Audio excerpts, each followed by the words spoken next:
Hello everyone, good morning. I'd like to first of all welcome you all to this morning show.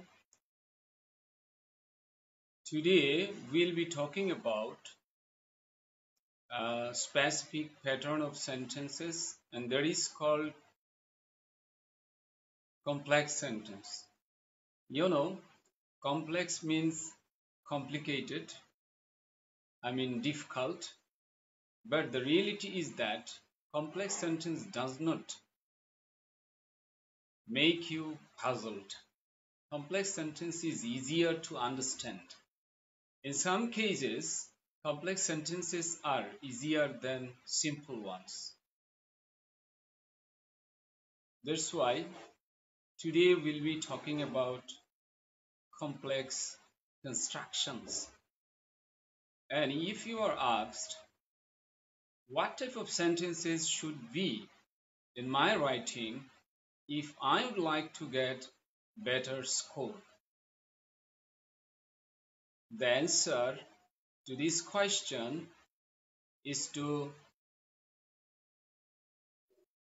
that you will have to continue producing a wide range of sentences. There should be simple ones, complex ones, and compound ones, right? So today we'll be talking about this crucial matter. In in our study life, we have been knowing a lot, not knowing, we have been getting a lot of information about how to transform the sentence from one to another, right? Transformation of sentences. We have gone through this matter year after year. But what is the outcome? Have we been expert in this arena? Why aren't we capable of producing wide range of sentences? The answer to this question is that just we have studied, we have learned for the exams, not for our real life. That is the fact. That's why I'd like to request you all to take some steps so that you can make English your interesting subject. You can get pleasure from reading English. We are in a panicked situation, right? We are in a panic. We are panicked. Why is that? Because we think that English is the name of fear. English is the name of panic. But if we studied English with meaning, English would be easier for us. We would enjoy English, right? So today we'll be talking about this. Okay, and there are some questions. Most probably I forgot about some questions answers in the last session. That's why now I'll be answering them. Okay, first exceptional Saiful. This name is very interesting. Exceptional Saiful. In Arabic, Saiful means Torbari, sword, and exceptional means ব্যতিক্রম ধর্মী, একটু অসাধারণ টাইপের. So this is interesting name. This is interesting ID, right? I'm from Madaripur. All right, you are from Prime Minister's area, right? So M should be capital. Madaripur's M. M stands for Madaripur and it should be capital. Moaz, Assalamu alaikum, sir. Walaikum salam. Exceptional Saiful. What's up, sir? I'm fine with, and I hope that all of you are fine. A.K. Regan, Assalamu alaikum, sir. Wa alaikum salam. Hassan Ali, Assalamu alaikum. Wa alaikum salam. How are you, sir? I am fine. Exceptional Saiful, good morning. Good morning. You have spelled incorrectly. MOR নিশ্চয়ই তাড়াহুড়া করতে গিয়ে লিখেছেন, দুইটা M দিয়েছেন নাকি? Good morning. MORNING. Morning. And morning means shok. Morning. Okay. Rinku, Assalamu alaikum. Wa alaikum salam. Mizanur Rahman, good morning, sir. Good morning. Sabir Hussain, hi. Robia Haq, Assalamu alaikum, sir. Daylight, Assalamu alaikum, sir. Wa alaikum salam. কাল vocabulary মনে থাকে না, এই নিয়ে কিছু বলবেন বলেছিলেন, পরে আর বলা হয়নি। হ্যাঁ, আজ নিঃসন্দেহে বলে দেব, রাইট? আজ এটি নিয়ে অনেকক্ষণ কথা বলবো। মোহাম্মদ আলিফ, আসসালামু আলাইকুম স্যার। সিয়া মোহাম্মদ, স্যার আমি কম্পিউটার সায়েন্স নিয়ে পড়ি, যদি বলতেন বিসিএস এর জন্যে কোন বুকটা পড়ব, আর আমি ইংলিশে একটু দুর্বল, ইংলিশের জন্য কোন বুকটা পড়ব? সিয়াম, এই কোশ্চেনটি গতকালও এসেছিল। যারা ইংলিশে দুর্বল নিজেকে মনে করেন কিন্তু সবল, তাদের জন্য বই পড়লে ইটস ওকে, ইটস এনাফ। কিন্তু যারা মনে করেন দুর্বল এবং আসলেই দুর্বল, তাদের জন্য আসলে বই দিয়ে শুরু না, তাদের জন্য উচিত হলো সহজ কোর্স দিয়ে শুরু করা। নিঃসন্দেহে আমাদের বই আছে অনেক এবং আমাদের বইগুলো কার্যকর, কিন্তু আমরা মনে করি যারা নিজেদেরকে দুর্বল মনে করেন বা নানা বেসিক জিনিস নিয়ে ওনাদের কি আছে, কনফিউশন আছে, তাদেরকে আমরা বলি যে আপনি একটু কোর্স দিয়ে শুরু করেন। আপনার জন্য বেসিক কোর্স হলো ওই বেসিক রাইটিং কোর্স। একাডেমিক যে কোনো পারপাস সার্ভ করে রাইটিং কোর্স, তবে বেসিকটা হলো যে জাস্ট এই যে টুকিটাকি, যাতে আপনার সেন্টেন্স গুলো ভুল না হয়, আপনার টেন্স যাতে ভুল না হয়, এটা। আর ধরেন যেসব জিনিস পরীক্ষায় আসে 6, 7, 8, 9, 10, 11, 12 এইসব পরীক্ষায় যেসব জিনিস আসে, সেটা আমাদের অ্যাডভান্স রাইটিং এ আছে। নাম শুনে হয়তো কেউ ভাবতে পারে অ্যাডভান্সড, অ্যাডভান্সড মানে হলো যেটা জেএসসি পরীক্ষায় আসে, যে এসে, যে প্যারাগ্রাফ, যে শর্ট নোট কিংবা যে ডায়ালগ, এই ধরনের ছোটখাটো রাইটিং, এটাকে আমরা নাম দিয়েছি অ্যাডভান্সড রাইটিং। সো যে 7, 8, 9, 10 পড়ে তারা আমাদের অ্যাডভান্স রাইটিং করার যোগ্যতা রাখে। আর বেসিক হলো আরো জিনিস, সহজ জিনিস। কেমন? কারণ ক্লাস 5 এর যে বইটি আছে ওটি যে ভালো করে বুঝে সে কিন্তু ইংলিশ অনেক ভালো পারবে। তো বেসিক মানে একদম সহজ লেভেল। আপনি যদি মনে করেন নিজেকে দুর্বল, তাহলে বেসিক রাইটিং দিয়ে শুরু করবেন, বেসিক গ্রামার এন্ড রাইটিং। তারপর আপনি বই পড়লে অনেক উপকার পাবেন, মজা পাবেন। মজা না পেলে ইংরেজিটা মনে করেন, তাহলে আপনি আগানো কষ্টকর। Mohammad Abdullah, your class is interesting, thank you very much, enjoying your live session, thanks a lot.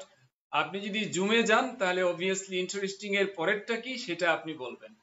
হ্যাঁ, ইন্টারেস্টিং এর পরেরটা কি সেটা আপনি বলবেন। How are you?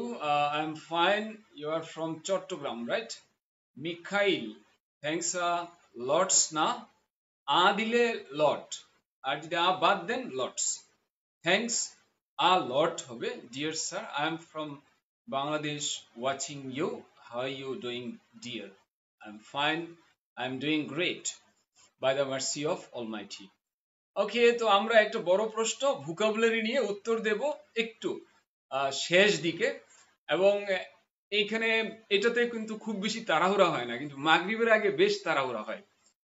তো কিন্তু গতকালের মাগরিবের এটা মাত্র ছিল 35 বা 38 মিনিটের সেশন, অনেক ভিউ হয়েছে, সম্ভবত 15-16 হাজার, মানে এত শর্ট টাইমে অনেক বেশি ভিউ হয়েছে। হ্যাঁ, সো আজ আমরা যেটা করব সবাইকে শেয়ার করে দিই, কারণ তাই না, এখানে তো লম্বা সময় আমরা, কাজেই আমার বন্ধুকে যদি শেয়ার করে দেই, সে যদি শুনতে পায়, তাহলে অবভিয়াসলি সে আমার প্রতি কি হবে, এটা পজিটিভ একটা ভাইব তৈরি হবে যে না, বন্ধু আমার আসলেই হ্যাঁ হেল্পফুল। মানে শেয়ার করা মানে কি, তাকে মনে করিয়ে দেওয়া, এই শো শুরু হয়ে গেছে, তুমি দেখো। আর আপনার সবচেয়ে উপকার হবে, আপনার যে একটা কানেক্টিভিটি গড়ে উঠবে ভবিষ্যতে বড় বস হওয়া অফিসে। এই যে কি বলে এটাকে, ম্যানার, এটা ডেভেলপ করা, leadership manner, leadership skill develop করা, এটি খুব কার্যকর। সো আমরা একটু শেয়ার করে দিই। আর ধর্মীয় দৃষ্টিকোণ থেকে ভালো কাজ জানানো, এটা তো অনেক ভালো। হুম। ওকে। তো একজন তো শেয়ার করেছেন ডে লাইট। একজন, এত এত ক্রাউড থেকে একজন, they are I mean mass of people here. হ্যাঁ, পিপলস ফ্লাড, জনতার ঢল। সো একজনে শেয়ার করেছেন, আপনারা যদি স্যাটিসফাইড থাকেন খুব ভালো। আচ্ছা, আমরা চলে যাই একটু সেন্টেন্স লিখায়। আপনারা কখনো খুশি হবেন না। এই চমৎকার একটি সেন্টেন্স শুভা পাচ্ছে, আপনারা একটু ট্রাই করুন।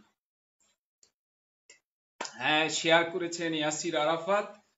ইয়াসির আরাফাত শেয়ার করেছেন, সেক্ষেত্রে বিশাল একটা কিছু। I can't see comments.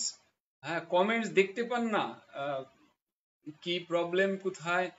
হ্যাঁ, আচ্ছা, Akram Hussain sir, please let get started. Let get started বুঝলাম না।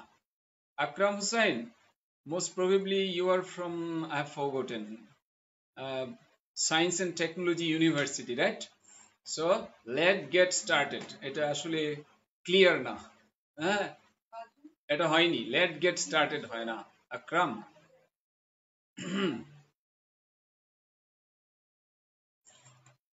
হ্যাঁ, আমরা এই সেন্টেন্সটি প্রডিউস করব।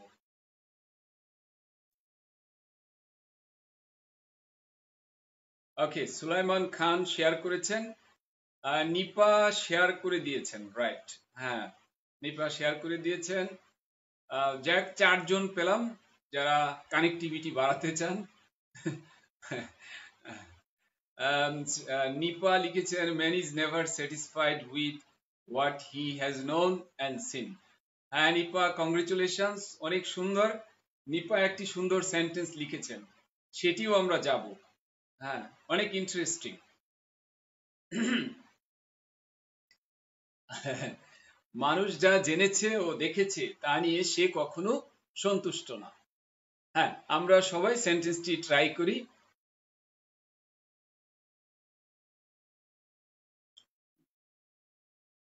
হ্যাঁ, অনেকেই শেয়ার করে দিয়েছেন। হ্যাঁ, আজ তো অনেক শেয়ার হবে, বুঝাই যাচ্ছে যে আজ 50 ক্রস করবে। আমরা আছি 115।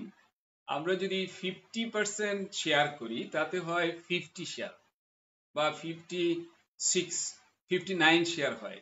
সো কার্পণ্য কিসের? শেয়ার করবেন, আপনি আপনার বন্ধুরা জানবে। নাকি আপনি মনে করেন ইংরেজি যে চর্চা করছেন আপনার কি এটা দুর্বল দিক? হ্যাঁ, মানুষ বলবে না সে মানুষ ভালো না, সে ইংরেজি চর্চা করে, এরকম যদি মনে করেন তাহলে প্লিজ প্লিজ আপনি কাউকে শেয়ার করবেন না, গোপন রাখবেন। হ্যাঁ, আবার একটা টেকনিক আছে শেয়ার করার। একটা গল্প আছে, একজন বলছে যে দেখো, এই অমুকে এইটা করছে, হ্যাঁ, কাউকে বলবা না, কাউকে বলবা না, আমি শুধু তোমাকেই বলছি। আরেকজনকে গিয়ে বলছে, এই দেখো অমুকে কিন্তু এটা করছে, তুমি কাউকে বলবা না, শুধু তোমাকেই বলছি। মানে সে নিজেই কিন্তু অনেক মানুষকে শেয়ার করেছে, আবার বলছে তুমি কখনো কাউকে।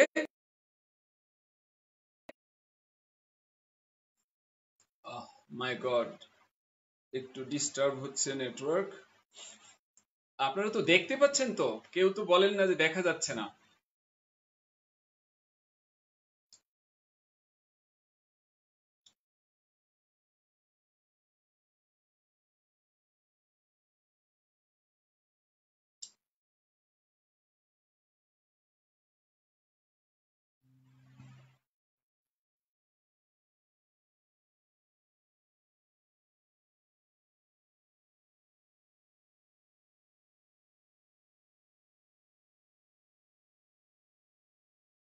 ডে লাইট লিখেছেন, ডে লাইট লিখেছেন, তার আলাদা একটা মিনিং আছে ডে লাইট।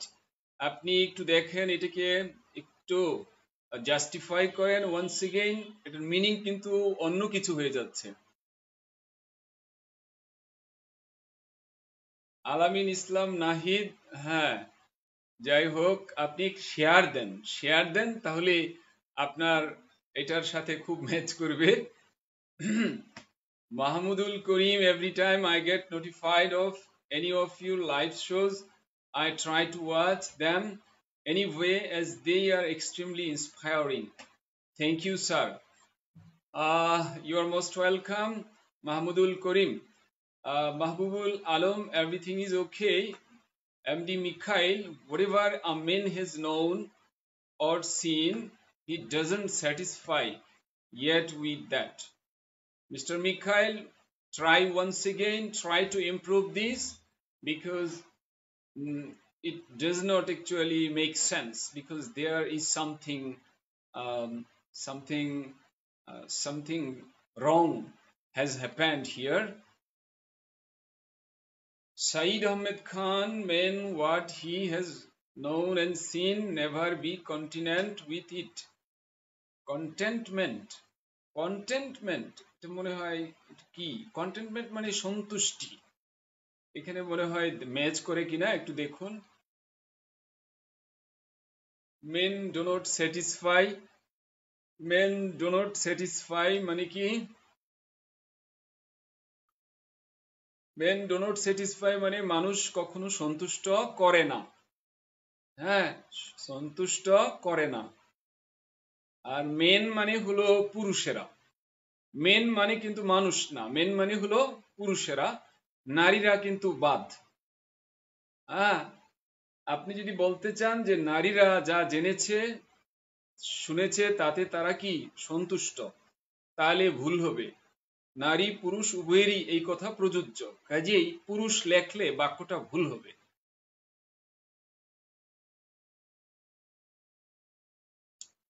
হ্যাঁ, আরো লিখলে কুইক লিখতে হবে। আকরাম, আরো ট্রাই করতে হবে, এখনো হয়নি, একদম হয়নি।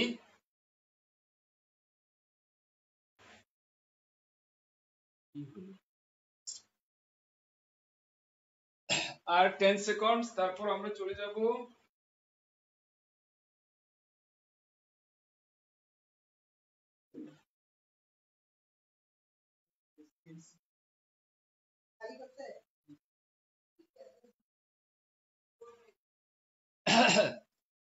ওকে, আমরা এখনই সলভ করতে চলে যাচ্ছি, সলভ করতে চলে যাচ্ছি, দেখা যাক।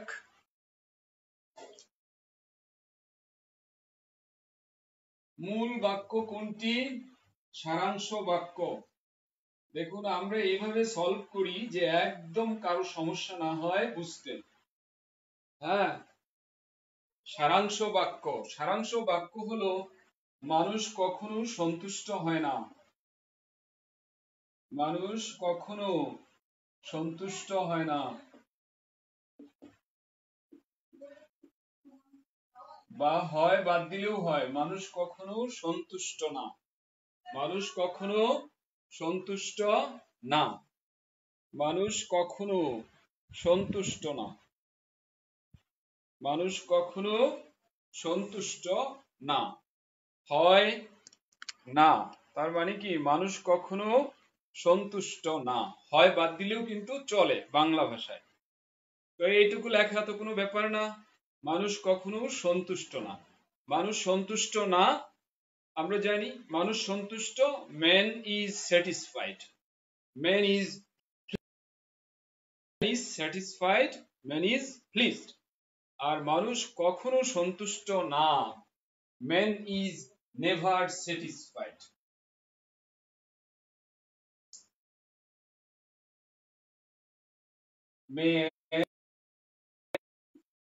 মেন, এই মেনটা মানব জাতির প্রতিনিধিত্ব করে, man is mortal, man is mortal, men মানে নারী পুরুষ সবাই। এই মেন মানে কি? এটি কমন, কমন একটা শব্দ, এটা নারী পুরুষ না, এটি কমন, এটা শুধু পুরুষকে বোঝায় না, কমনলি বোঝায়। কাজেই এ মেন দিলে, এ মেন দিলে কি বোঝায়? পুরুষ। তাহলে এম এন দিলে কি বোঝায়? পুরুষ। এম এন দিলে বোঝায় পুরুষ, আর এম ই এন দিলে এটাও বোঝায় পুরুষ। তাহলে এটা তো হলো না। আমরা তো বলি নাই যে পুরুষ যা জেনেছে ও দেখেছে তা নিয়ে সন্তুষ্ট না, এটা ভুল কথা। এম ই এন এটা হলো পুরুষ প্লোরাল, এম এ এন এটা হলো পুরুষ সিঙ্গুলার। তাহলে এখানে পুরুষের কথা বলা হয়নি, এটি কমনলি মানব জাতির কথা বলা হয়েছে। কাজেই উত্তরে হবে M A N, M A N, man.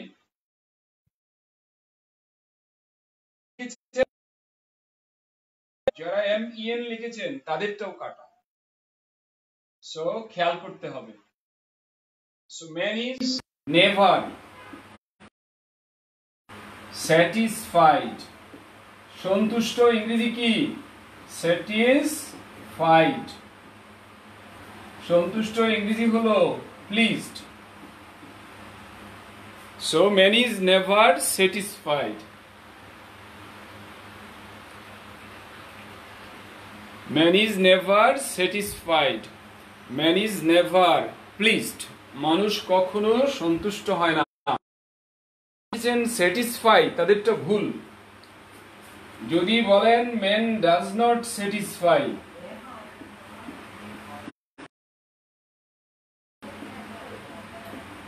এটার অর্থ হলো মানুষ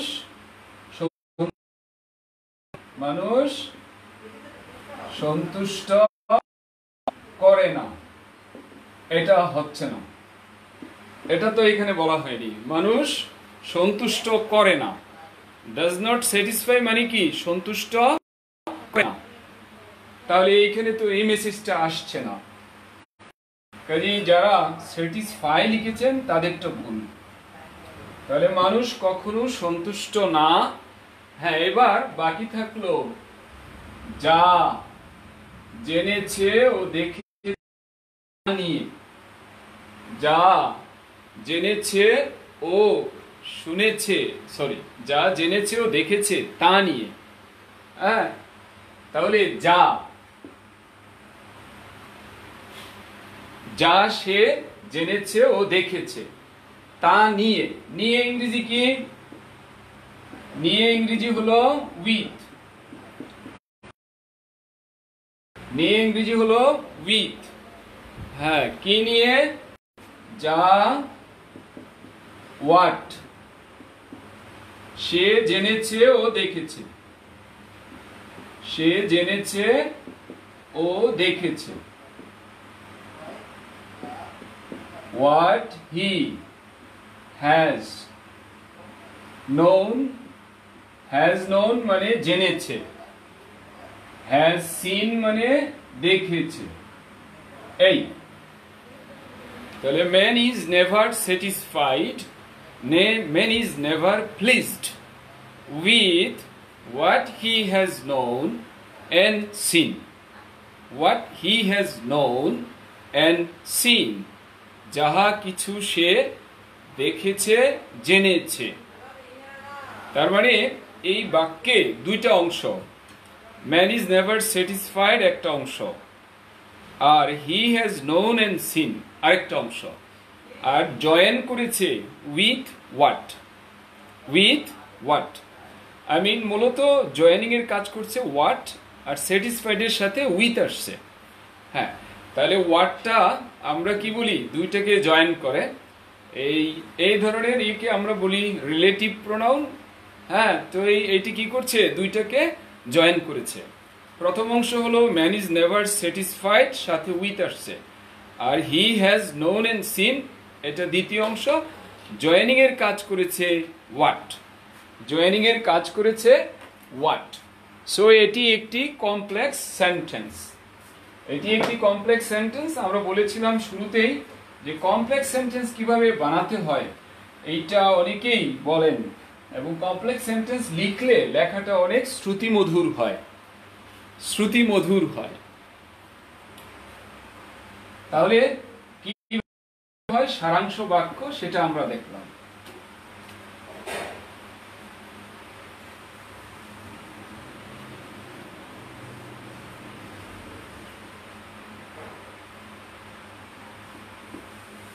যে মেয়েটার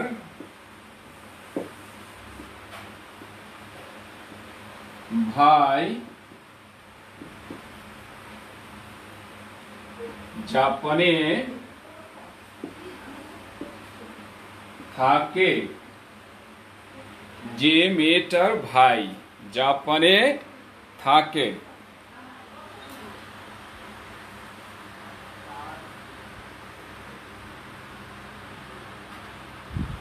যে মেয়েটার ভাই জাপানে থাকে, আমি তাকে ভালোভাবে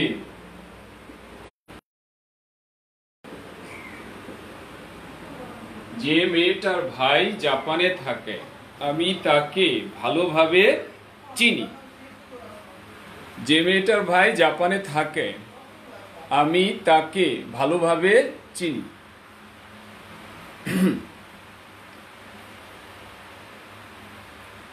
বেলাল পাটোয়ারি, কিছুই লেখা কিছুই বোঝা যায় না।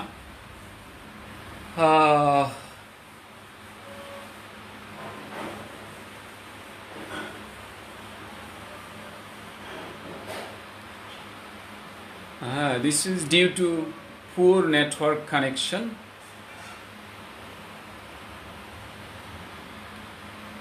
লেখা ভাঙ্গা ভাঙ্গা হচ্ছে। হ্যাঁ, আই হ্যাভ সিন। আমার দ্বিতীয় ডিভাইসটিতে আমি তা দেখতে পাচ্ছি। আবির ওয়ার্ড চিহ্ন দিয়ে লিখেছেন man don't satisfy. Man don't satisfy মানে কি? পুরুষেরা সন্তুষ্ট করে না। এটার মানে হলো এটা, পুরুষেরা সন্তুষ্ট করে না। কারে সন্তুষ্ট করে না? হ্যাঁ, তার মানে এটা ইট ডাজন্ট মেক সেন্স।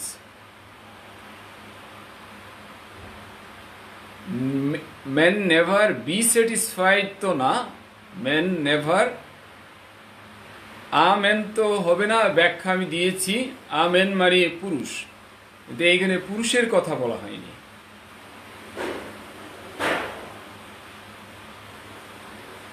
হ্যাঁ মিকাইল, দ্বিতীয়টাও আপনার আসলে ওইভাবে এই মেসেজটা আসে না। হ্যাঁ,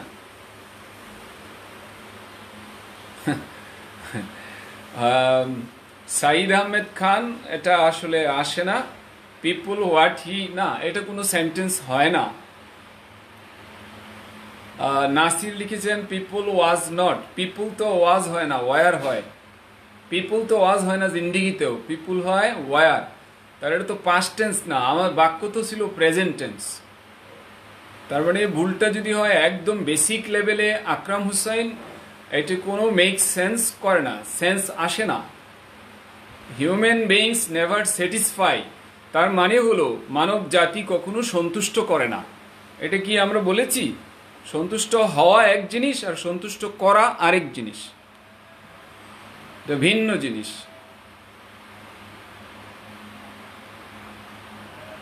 ওকে, আমরা পরের সেন্টেন্সটা ট্রাই করি।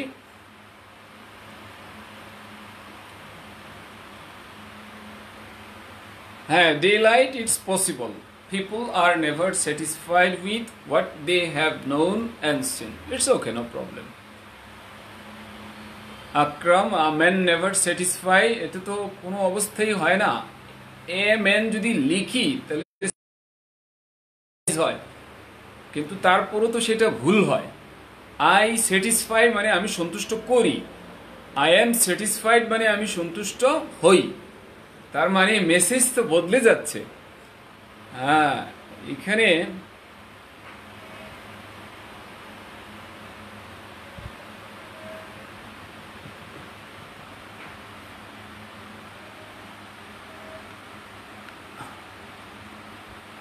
আসলে সেটিং এর জন্য ভিডিওটা হয়তো বোর্ড কম বেশ আসে, কিন্তু ভিডিও ক্লিয়ার হওয়া না হওয়া এটি হলো নেটওয়ার্ক জনিত ম্যাটার।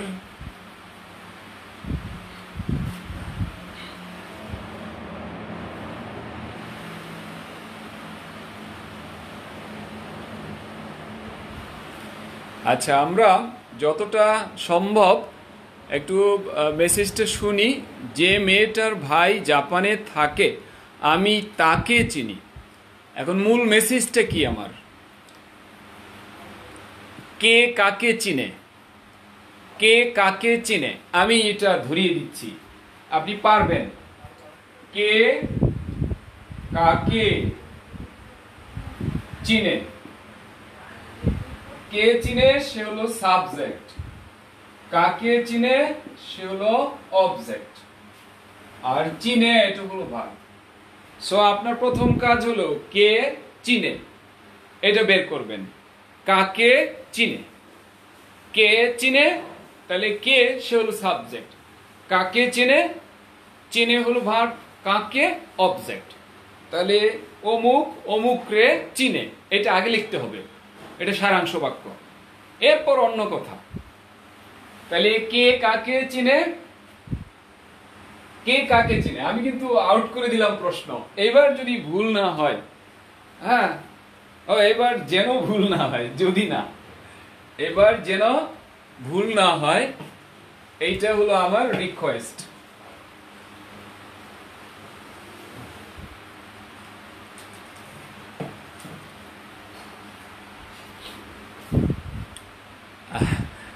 আচ্ছা, এখন কি দেখা যাচ্ছে? মানে এই যে দেখা যাচ্ছিল না যে প্রবলেমটি, দেখা না গেলে তো আমার অনেক কষ্ট পেতে হয়, তাই না? কারণ আপনারা যদি না দেখতে পান তখন আমার কষ্ট লাগাটাই স্বাভাবিক। যে মেয়েটার ভাই জাপানে থাকে আমি তাকে ভালোভাবে চিনি। আমরা খুঁজে পেলাম কে চেনে, আমি চিনি। তাহলে আমি হইলাম সাবজেক্ট, সাবজেক্ট, চিনি ভার্ব। কাকে চিনি? মেয়েটার ভাইকে চিনি না মেয়েটাকে চিনি? আমি কাকে চিনি? মেয়েটাকে না মেয়েটার ভাইকে?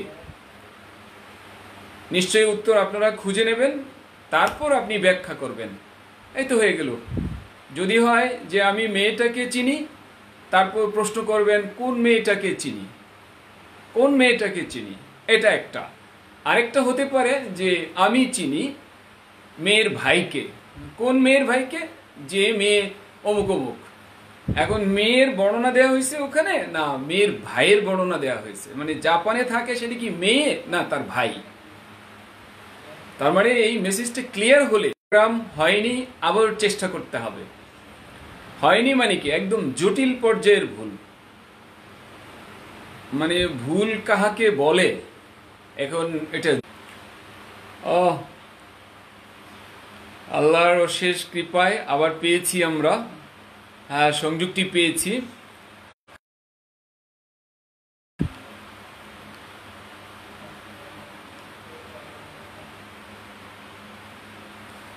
হ্যাঁ চমৎকার, এবার কিন্তু অনেকের বাক্য ঠিক হয়েছে।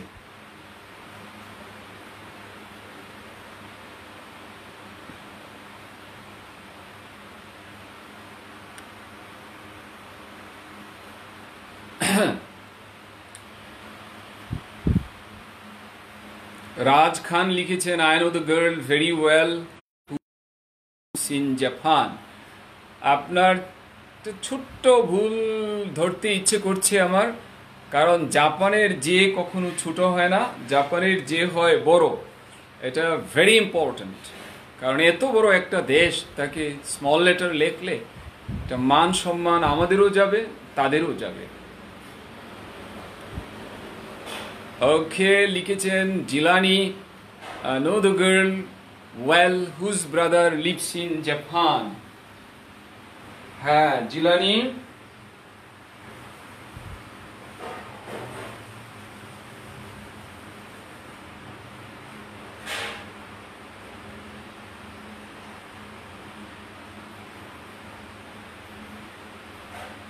Okay, I know the girl well whose brother lives in Japan. Mizanur Rahman, Muaz I know him।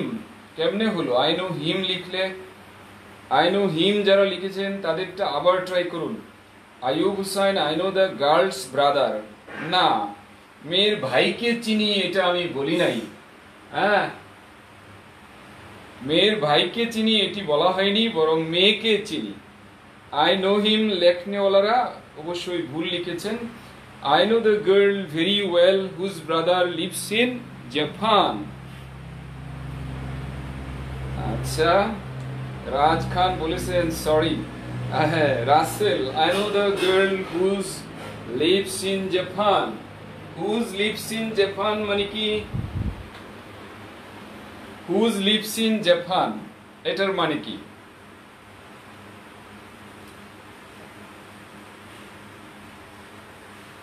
সিয়াম বাহার লিখেছেন I know well the girl's brother. না না সিয়াম, ভাইকে চিনি এটা বলা হয়নি, বলা হয়েছে মেয়েটাকে চিনি। কোন মেয়েটাকে চিনি? যার ভাই জাপানে থাকে। আমি মেয়েটাকে ভালোভাবে চিনি। কোন মেয়েটাকে চিনি? যে যার ভাই জাপানে থাকে। কি দেখুন, এই যে ব্যাপারটি, এটি মূলত আমার অ্যাডভান্স রাইটিং এর আলোচনা। অ্যাডভান্স রাইটিং শুরুই হয় এই ধরনের জিনিস দিয়ে। সো আপনাদেরকে আমি রিকোয়েস্ট জানাবো, যারা চান যে আপনি তৃপ্তি সহকারে রাইটিং শিখতে চান, তাদের প্রতি আমার request, my cordial request to them is to start your journey with advanced writing, and those who are not capable of producing larger sentences which can give us the contention of mind, satisfaction of mind, can go through advanced writing. Advanced writing কাদের জন্যে? যারা 9-10 পড়াশোনা করে তাদের লেখাগুলো নিজে নিজে বানিয়ে লিখতে চায়, তাদের জন্য অ্যাডভান্স রাইটিং দরকার। 9-10 লেখা, ইন্টারের লেখা, যা যা আছে সব অ্যাডভান্স রাইটিং এর অন্তর্ভুক্ত আছে। সামারি লেখা, থিম লেখা, প্যারাগ্রাফ লেখা, শর্ট নোট লেখা, রচনা লেখা, মূল কথা বানিয়ে বানিয়ে কিভাবে লিখতে হয় এটি শিখতে হলে অ্যাডভান্স রাইটিং এ গেলে ভালো হয়।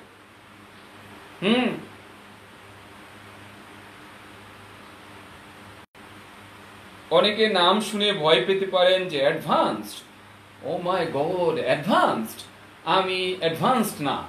আপনি যদি অ্যাডভান্সড হতে চান তাহলে অ্যাডভান্সড কোর্স করবেন, আর আপনি যদি রিয়েলি অ্যাডভান্সড হয়ে থাকেন তাহলে আপনি অ্যাডভান্সড কোর্স করবেন। কারণ আমি একটু জানিয়ে রাখতে চাই, আমি অনেককে পেয়েছি যারা কন্টেন্ট রাইটার কিংবা কন্টেন্ট রাইটারদের বস, তারা কিন্তু আমার এই কোর্সটি পছন্দ করেছেন। আমি অনেক পেয়েছি যারা ফ্রিল্যান্সার, যারা কন্টেন্ট রাইটার বা কন্টেন্ট রাইটার হতে চান, তারা একটি ক্লাস করে বলছে যে হ্যাঁ এটি আমার কোর্স। হ্যাঁ, তা উনি অনেকের লেখা চেক করেন মানসম্মত কিনা, তার মানে উনি এটি স্বীকার করেন যে স্যার আপনার কোর্সটা খুবই ইফেক্টিভ। যারা চায় কন্টেন্ট রাইটার হতে, ফ্রিল্যান্সার হিসেবে কাজ করবে, কিংবা যারা চায় তার আন্ডারে যারা কাজ করেন তাদের লেখার মান যাচাই বাছাই করবেন, ওনাদের উচিত আপনার এই কোর্সটি করা। তবে একদম বেসিক লেভেলে যারা চায় তারা হলো বেসিক গ্রামার এন্ড রাইটিং, আর যারা একটু স্টাইল, একটু রং ঢং ইত্যাদি সহ চান, মনের মাধুরী মিশিয়ে যারা লিখতে চান, তাদের জন্য হলো অ্যাডভান্সড রাইটিং। আচ্ছা, ডে লাইটের একটি question, the girl whose brother lives in Japan, I know her very well sir, এভাবে কি হবে? No, not at all. First of all, you should go for the main sentence.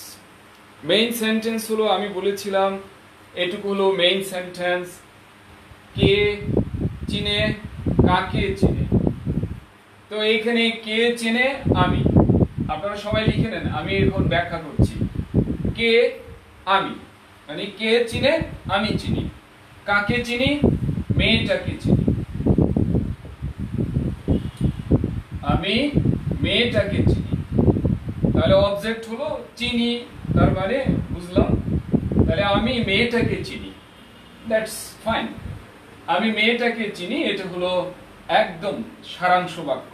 লেখেন, এটা আমাদের এই প্রতিষ্ঠানের ঐতিহ্য, আমরা এইভাবে ধরিয়ে দেওয়ার চেষ্টা করি। সারাংশ বাক্য হলো আমি মেয়েটাকে চিনি। যতক্ষণ পর্যন্ত আপনি এই আইডিয়াটা না পাবেন ততক্ষণ পর্যন্ত আপনি স্মার্ট লেখক হইতে পারবেন না। মেয়েটাকে চিনি। আর যারা ইতিমধ্যে স্মার্ট লেখক তাদের ব্যাপারে আমার কোনো পরামর্শ নাই, কারণ তারা আমি জানি এটা বিরক্ত বোধ করবেন, বলবেন ধর এই সময় নষ্ট করেন খালি। তাদেরকে আমি বলবো প্লিজ আপনারা কষ্ট পাবেন না, কারণ যারা ইতিমধ্যেই লিখতে জানেন তাদের জন্য আমার এই ক্লাসটি না। হ্যাঁ হ্যাঁ, ভুল যাদের লেখায় আছে তাদের জন্য আমার ক্লাসটি। তাহলে আমি মেয়েটাকে চিনি, এটা ভেরি সিম্পল। আমি হলো সাবজেক্ট, মেয়েটাকে হলো অবজেক্ট, চিনি হলো ভার্ব। তাহলে আমি মেয়েটাকে চিনি, আমরা বাক্যটা লিখতে পারবো। The girl, আমি মেয়েটাকে চিনি। এখন প্রশ্ন হলো কোন মেয়েটাকে, কোন মেয়েটাকে, কোন মেয়েটাকে চিনি? উত্তর হলো যার ভাই জাপানে থাকে। উত্তর কি এই প্রশ্নের উত্তর? যার ভাই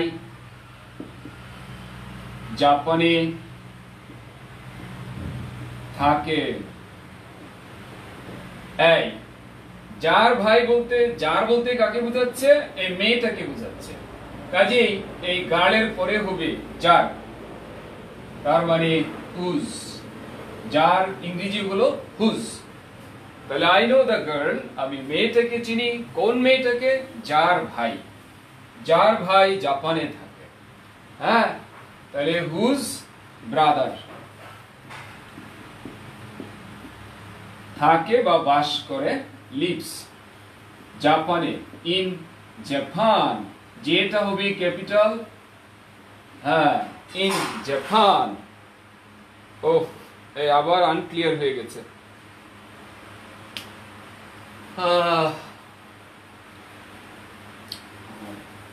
তাহলে আমরা বুঝতে পারলাম যে সারাংশ বাক্য খুঁজে নিতে হবে। সারাংশ বাক্য খুঁজে নিয়ে তারপর ধীরে ধীরে এগিয়ে যেতে হবে। আচ্ছা, যারা ব্যাঞ্জ বিসিএস এর প্রিলি পরীক্ষাও দেন তাদের জন্য আমার এখানে একটি লেসন দিতে চাই, কারণ আমি মনে করি আমার ক্লাস করলে প্রিলি লিখিত দুইটারই কি হবে? উপকার হবে। এক ঢিলে দুই পাখি মারা হবে। হ্যাঁ, I know the girl whose brother lives in Japan. এই যে আন্ডারলাইন করা এই অংশটা কোন ক্লজ? কোন ক্লজ এটা? Noun clause, adjective clause, adverbial clause. কোন ক্লজ এটা? Noun clause, adjective clause, adverbial clause. কোন ক্লজ এটা? যাক, আবার ক্লিয়ার দেখা যাচ্ছে। ক্লিয়ার না দেখে গেলে কিন্তু, ও থ্যাংক ইউ, একটা কিছু মিস করেছি না? ও ভালোভাবে চিনি, তাহলে ভালোভাবে এখানে লিখে দিই। I know the girl well. Thank you. I know the girl well. আমি মেয়েটাকে ভালোভাবে চিনি। Thank you. I know the girl well. আমি মেয়েটাকে ভালোভাবে চিনি। কোন মেয়েটাকে? যার ভাই জাপানে থাকে। এখন আমার দ্বিতীয় প্রশ্ন হলো, এই যে whose brother lives in Japan, এই অংশটা, এই আন্ডারলাইন করা অংশটা কোন ক্লজ? কোন ক্লজ এটা? আই মিন এটা কোন ক্লজ? কারণ অনেকে ক্লজ নিয়ে আতঙ্কে থাকে। আমি দেখেছি প্রশ্ন এসেছে, কোন ক্লজ এটা বলেন। আচ্ছা, এখন দেখতে একটু আবার অবস্কিউর হয়ে গেছে, নো প্রবলেম, আমরা তো বাক্য লিখি, কারণ নাই, আবার ক্লিয়ার আসবে আশা করা যায়। সো উত্তর এসেছে দুই রকমের, অ্যাডজেক্টিভ ক্লজ। সাদিয়া লিখেছেন অ্যাডভার্বিয়াল ক্লজ, সুলতান মামুন লিখেছেন অ্যাডজেক্টিভ ক্লজ। আনোয়ার হুসাইন রানা লিখেছেন অ্যাডজেক্টিভ ক্লজ, মারিয়া খাতুন লিখেছেন অ্যাডভার্বিয়াল ক্লজ। সুলতান মামুন লিখেছেন the girl whose brother lives in Japan, I know him very well. Sultan, I know him, him মানে কে? আর বাক্য এইভাবে কখনো হয় না, কারণ বাক্য জেনারেল নিয়ম হলো আই নো দিয়ে বাক্য শুরু হবে, এটা হলো মূল বাক্য। আই নো কাকে? আই নো কি? I know the girl very well, the girl well, আমি মেয়েটাকে ভালোভাবে চিনি। কোন মেয়েটাকে? তার মানে গার্ল হলো এই বাক্যের অবজেক্ট, আর আপনি নিয়ে গেছেন কোথায়? সাবজেক্টে। এটা হয় না, হ্যাঁ, হচ্ছে না। হ্যাঁ, না বলতে আমার কষ্ট লাগে, কিন্তু তারপরও হ্যাঁ হিতাকাঙ্ক্ষী হয়ে আমি বলে দিই যে না। হ্যাঁ, মধুসূদন চক্রবর্তী, রাইট? দেখুন অ্যাডজেক্টিভ ক্লজ লিখেছেন, মাহবুবুল লিখেছেন অ্যাডজেক্টিভ ক্লজ, সিয়াম লিখেছেন অ্যাডজেক্টিভ ক্লজ, ইসলাম লিখেছেন অ্যাডজেক্টিভ ক্লজ, জিহাদ তমা, না জিহাদি তমা, আচ্ছা, তমা লিখেছেন adjective clause, Yasir Arafat adjective clause, Hasan Ali adjective clause. যাক, এটি চমৎকার ক্লজ, ভুল হয়েছে দুই একজনের।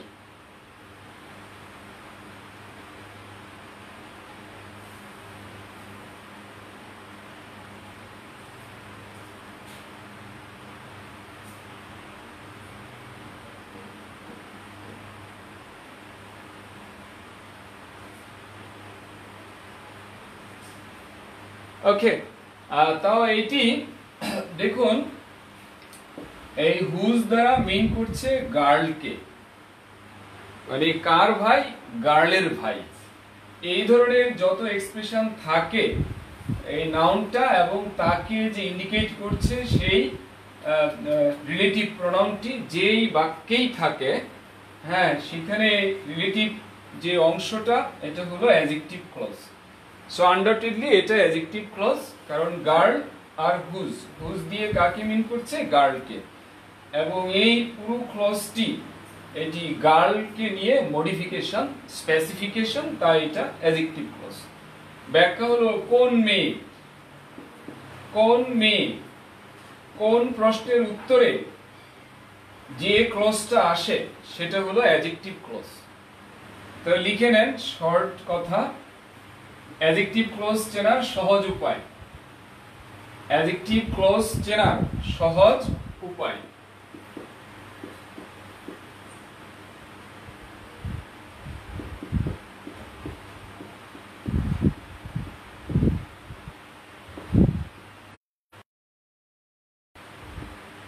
অ্যাডজেক্টিভ ক্লজ চেনার হ্যাঁ সহজ উপায়।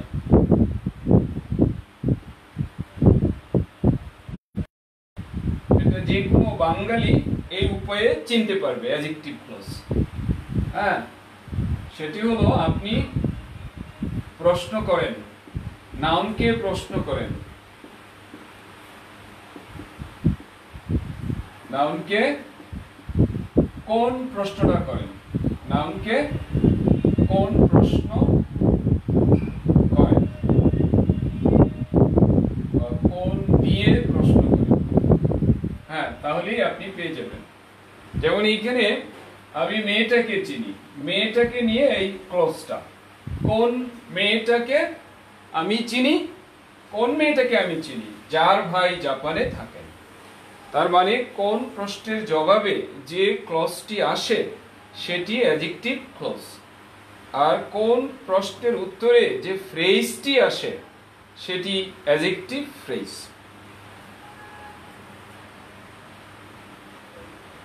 আচ্ছা, একটি প্রশ্ন এসেছে যে ইট দ্বারা পরিবর্তন করা যায়, সুতরাং নাউন। ইট দ্বারা পরিবর্তন করা যায়, হ্যাঁ, আপনাকে অসংখ্য ধন্যবাদ। তাই ইট দ্বারা আপনি একটু পরিবর্তন করে আমাকে দেখাবেন। আমি লিখছি এবং এটি জাতির বিবেকের কাছে আমার প্রশ্ন। হ্যাঁ, আমি লিখছি, সবাই দেখেন, ইট দ্বারা রিপ্লেস করছি। আই নো দ্য গার্ল পরে লিখলাম very I know the girl well it, তাহলে কি বাক্য হলো? I know the girl well it. আপনাদের কাছে প্রশ্ন, হ্যাঁ এটি কি হলো বাক্য? I know the girl well it, হ্যাঁ আই নো দ্য গার্ল ইট হলো। দেখেন অন্ধকারে যদি কেউ রুল পড়ে তার কি বিড়ম্বনা হবে, এখান থেকে আমরা বুঝতে পারি। ইট দ্বারা পরিবর্তন করা যায়, সুতরাং নাউন কোনটা পরিবর্তন করা যায় ইট দিয়ে? হ্যাঁ বেলাল পাটোয়ারি, উত্তর ভুল। যত রুল তত ভুল। Raj Khan, noun clause, please answer sir. হ্যাঁ তার মানে এটি নাউন ক্লোজ হওয়ার কোনো সম্ভাবনা নেই, সম্ভাবনা নেই, 100% ভুল।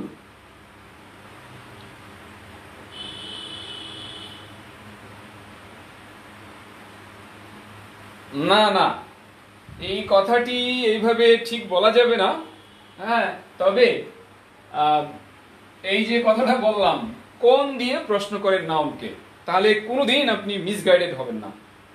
আপনি বলেছেন যে ক্লোজ যেটা স্টার্ট হয় রিলেটিভ প্রোনাউন দিয়ে, সেটা কি এটা রিলেটিভ প্রোনাউন কিনা সেটা বুঝতে অনেক সময় ঝামেলা হয়। হ্যাঁ ঠিক আছে, আপনার কথা ঠিক, বাট এত সহজভাবে নিলে ঠিক না। একটু বাংলা বুঝে নিলে তাহলে কোনোদিন আপনার ভুল হবে না। হ্যাঁ আপনার কথাটা ঠিক আছে, the relative pronoun denotes the girl, so it is an adjective clause. Exactly. Madhusudan Chakraborty বলেছেন নো স্যার, মানে কি কোনটা যে নো বললেন বুঝি নাই। ডেলাইট বলেছেন নো স্যার, আসলে রিপ্লেস করা যায় না ইট দিয়ে, কারণ আপনি যদি বলেন আই নো হিম ইট, তাহলে কিছু হবে?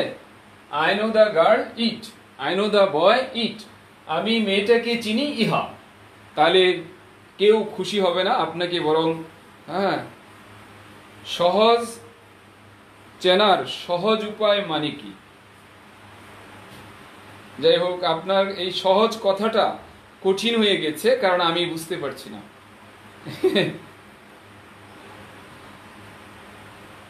সো ইট দিয়ে রিপ্লেস করা যায় তখনই আপনি বুঝবেন when you are capable of understanding the meaning of the sentence. ইট দেওয়ার পর যে বাক্যটি হয় আপনাকে পড়ে নিতে হবে। আমি চিনি মেয়েটাকে ভালোভাবে ইহা, এটা কোনো ভাষা হয় না, সো এটা হইল না।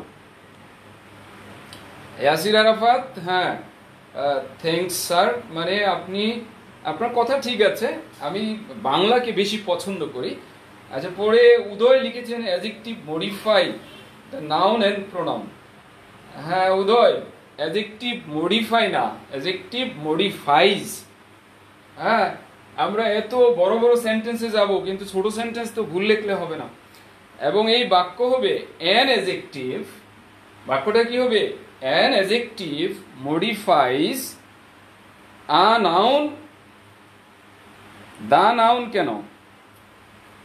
হ্যাঁ এটা নির্দিষ্ট নাউন না তো, যে কোনো নাউন, তাহলে লিখতে হবে অ্যাডজেক্টিভস মডিফাই অথবা an adjective modifies a noun and a pronoun. Okay, thank you very much. So এইভাবে আপনি পড়ুন, আপনার ইংরেজিও শেখা হোক, আপনার ফ্রেজ ক্লজ গ্রামার পরীক্ষার প্রস্তুতি সব হয়ে যাবে ইনশাআল্লাহ। তার জন্য আপনার প্রয়োজন জার্নিটা শুরু করা সাইফুডসের সাথে কোনো একটা কোর্স নেন। তবে এটি যদি আপনার কম্পিটিটিভ টেস্ট হয়, প্রিলি লিখিত পরীক্ষা হয়, তার জন্য বেস্ট কোর্স হলো writing. if you are a beginner level learner, it would be better for you to go for basic writing, and if you are a moderate or mediocre level student, it would be better for you to go for the advanced course, right? আরেকটি sentence মনে হয় আমরা নিতে পারবো। হ্যাঁ আরেকটি নেয়ার চেষ্টা করি।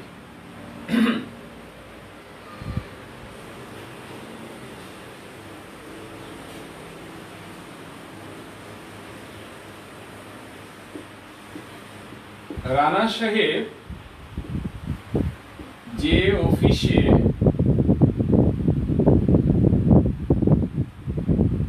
কাজ করেন তা পান্থপথে অবস্থিত।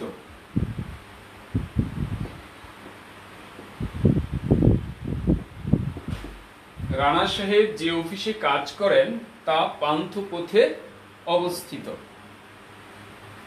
হ্যাঁ,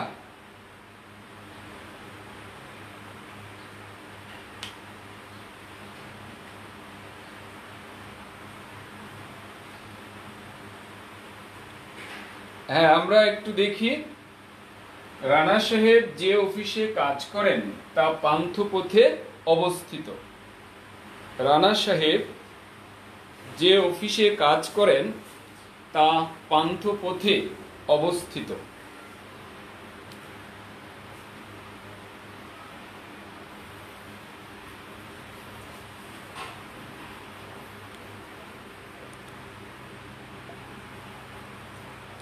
রানা সাহেব যে অফিসে কাজ করেন তা পান্থপথে অবস্থিত।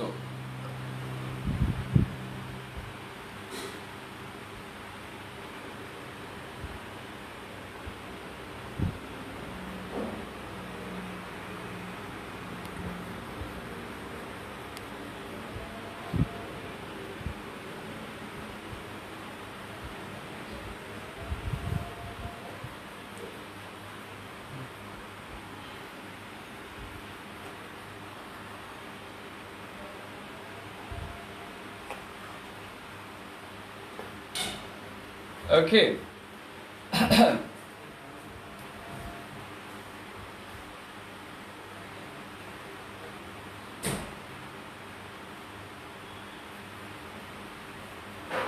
থ্যাংক ইউ উদয়। হ্যাঁ, আপনি যে ব্যাখ্যা দিয়েছেন ওইটা যদি আমার লার্নারদেরকে আমি শিখাতে চাই তাহলে আমার অ্যাডভান্স রাইটিং কোর্সটা করাতে হবে। হ্যাঁ, এটি দয়া করে বাংলা লিখে দেন, তাহলে জনতা আপনার প্রতি সন্তুষ্ট হবে। হ্যাঁ, এইগুলো মনে করেন আমরা দেখব, ফেসবুক খুললেই আমরা পাবো এই যে ভোকাবুলারি এই সেই একদম কয়েক পেজ দিয়ে রাখছে পোস্টে, কিন্তু দয়া করে একটু বাংলা করে দিলেই তো হয়। হ্যাঁ, এটা টোটালটা দিয়ে রাখছে, নিশ্চয়ই এটা তো পেস্ট করে দেয়া যায়, তাই না? আপনি একটু দয়া করে বাংলা লিখে দেন, তাহলে যারা এখানে আছেন আপনার কথা থেকে উপকৃত হবেন। Thank you, thanks a lot. Sultan Mamun, mister Rana work. Sultan Mamun, mister Rana work. আপনি চেক করেন, ওয়ান্স এগেইন চেক করেন।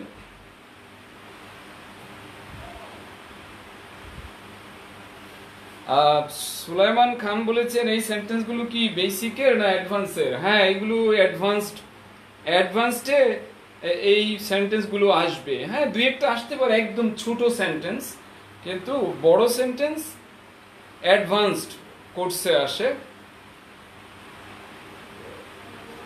আদিত্য দাস, আবার ট্রাই করুন।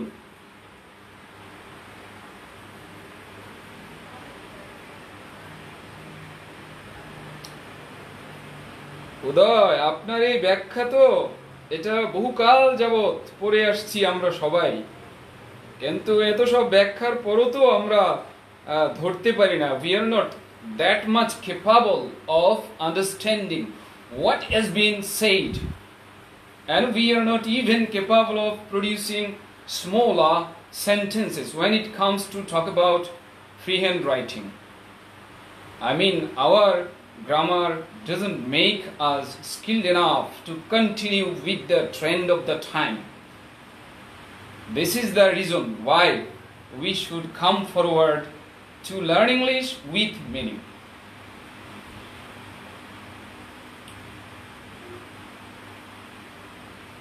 আপনি যে ব্যাখ্যা দিয়েছেন এগুলো এখানে যারা আছে মাশাআল্লাহ সবাই জানেন, শুধু ব্যবহারটা করতে জানেন না।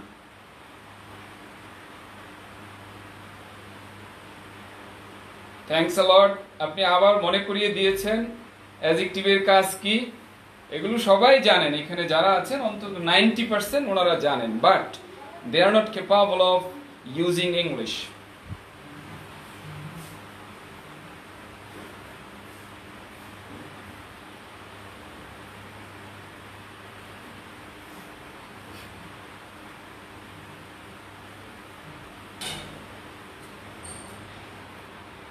এই সেন্টেন্সটি কিন্তু দেখা যাচ্ছে যে আমরা একটু ভিন্ন খাতে নিয়ে গিয়েছি, খুব কম ধরতে পেরেছি। এটা একজনকে আমি পেলাম যার সেন্টেন্স লাইনে আছে, উনি একটু ওনারটা মনে হচ্ছে আমার যে রাইট ওয়েতে আছেন, হয়তো আরো ইমপ্রুভ করা যেতে পারে। মূল কথা এখানে সারাংশ বাক্য কোনটুকু, সারাংশ বাক্য কোনটুকু। আমি সবাইকে অনুরোধ জানাবো বাক্যটি লিখতে। উদয়, আপনিও সেন্টেন্সটি প্রডিউস করুন। মিস্টার উদয়, হ্যাঁ, আপনিও সেন্টেন্সটি প্রডিউস করুন।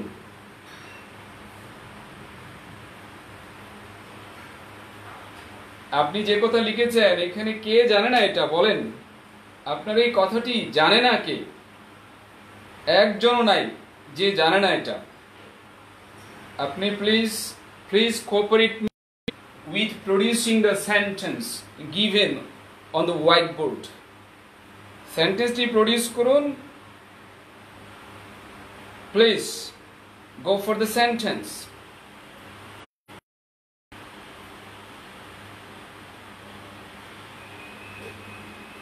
Thanks a lot. অনেকেই সেন্টেন্সটি প্রডিউস করেছেন, কারেক্ট।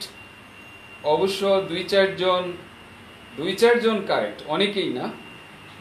তো অনেকেই হয়তো ভুল করেছেন, তবে ভুলের সংখ্যাটি হয়তো বেশি হবে।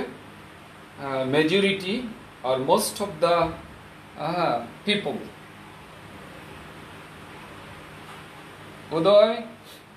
উদয়, মিস্টার রানা আর দিয়েছেন স্মল লেটার।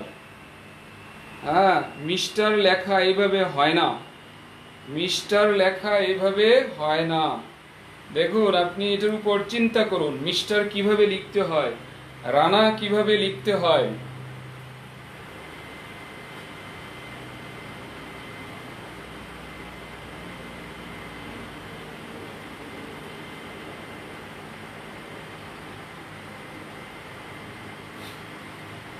হ্যাঁ, ইমপ্রুভ করার চেষ্টা করেন মিস্টার উদয়।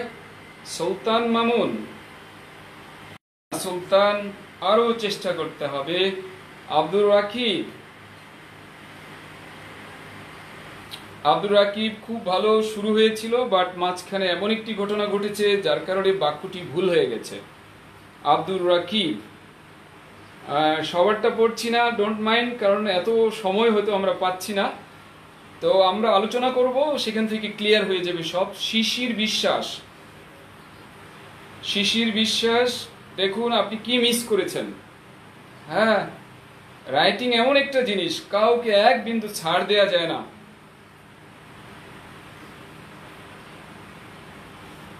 হ্যাঁ, নিপা তো ভালো করছেন না। শর্ট ফর্ম লিখেছেন, এটি হয়নি।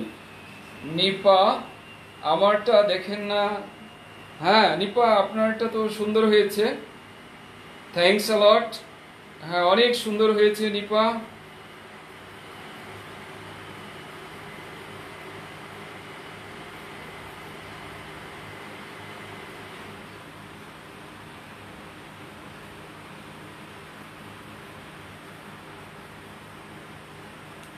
উদয়, আপনি আবার ট্রাই করেন। Try to improve the sentence and go for the Bengali meaning so that you can make your sentence accurate. Still your sentence is not accurate. Your sentence is not, I can't think of the smarter one. Smarter তো প্রশ্নই ওঠে না, আপনার সেন্টেন্সটি হয়নি।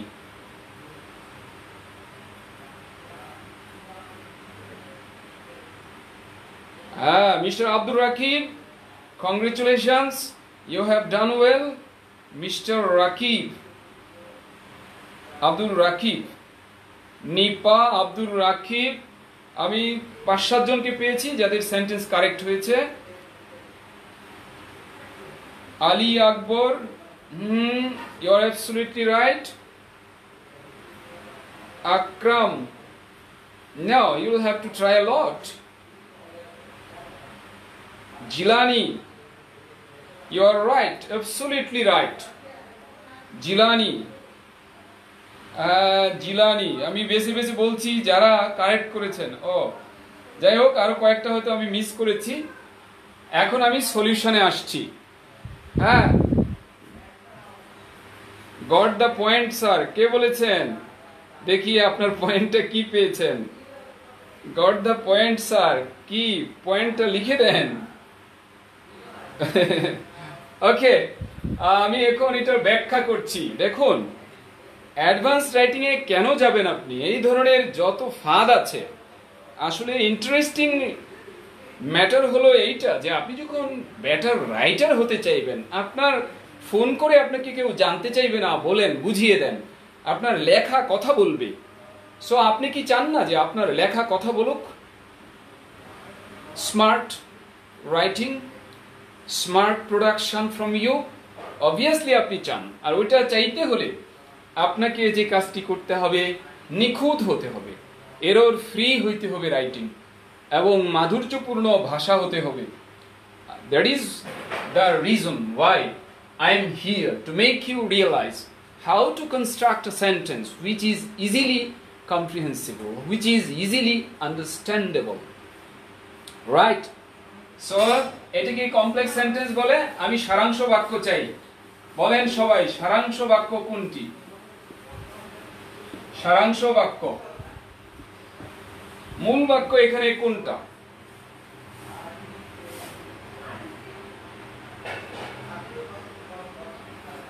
মূল বাক্য কি এইটা যে রানা সাহেব অফিসে চাকরি করেন, নাকি অফিসটা পান্থপথে অবস্থিত? কোনটা সারাংশ বাক্য? দেখুন, রানা সাহেব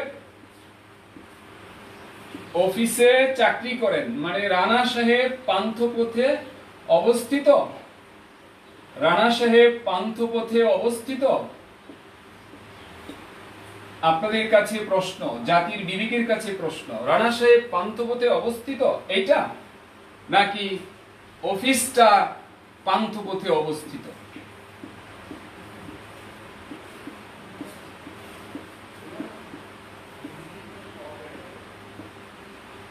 কোনটা কোনটা কথা? রানা সাহেব পান্থপথে অবস্থিত এইটা, নাকি অফিসটা পান্থপথে অবস্থিত?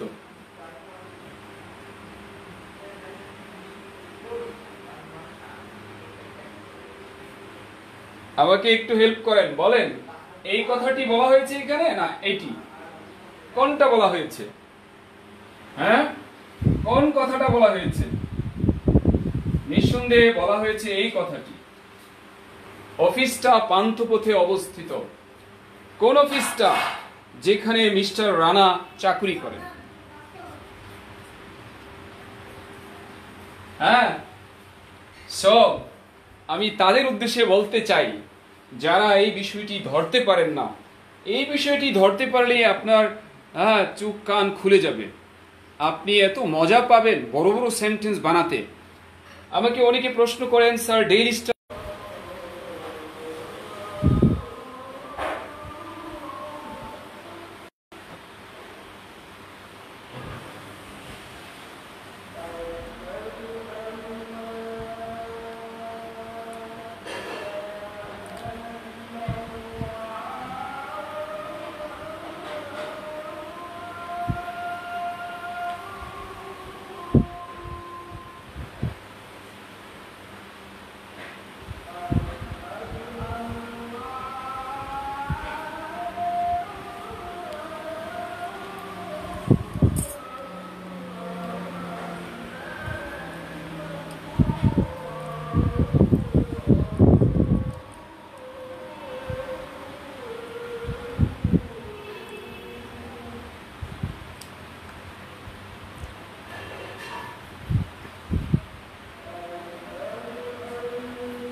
সো আমরা এই কথাটি লিখতে চাই, অফিসটা পান্থপথে অবস্থিত, এটি হলো সারাংশ বাক্য।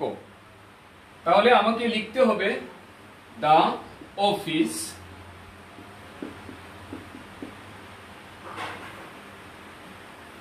is situated. The office is located. The office is situated.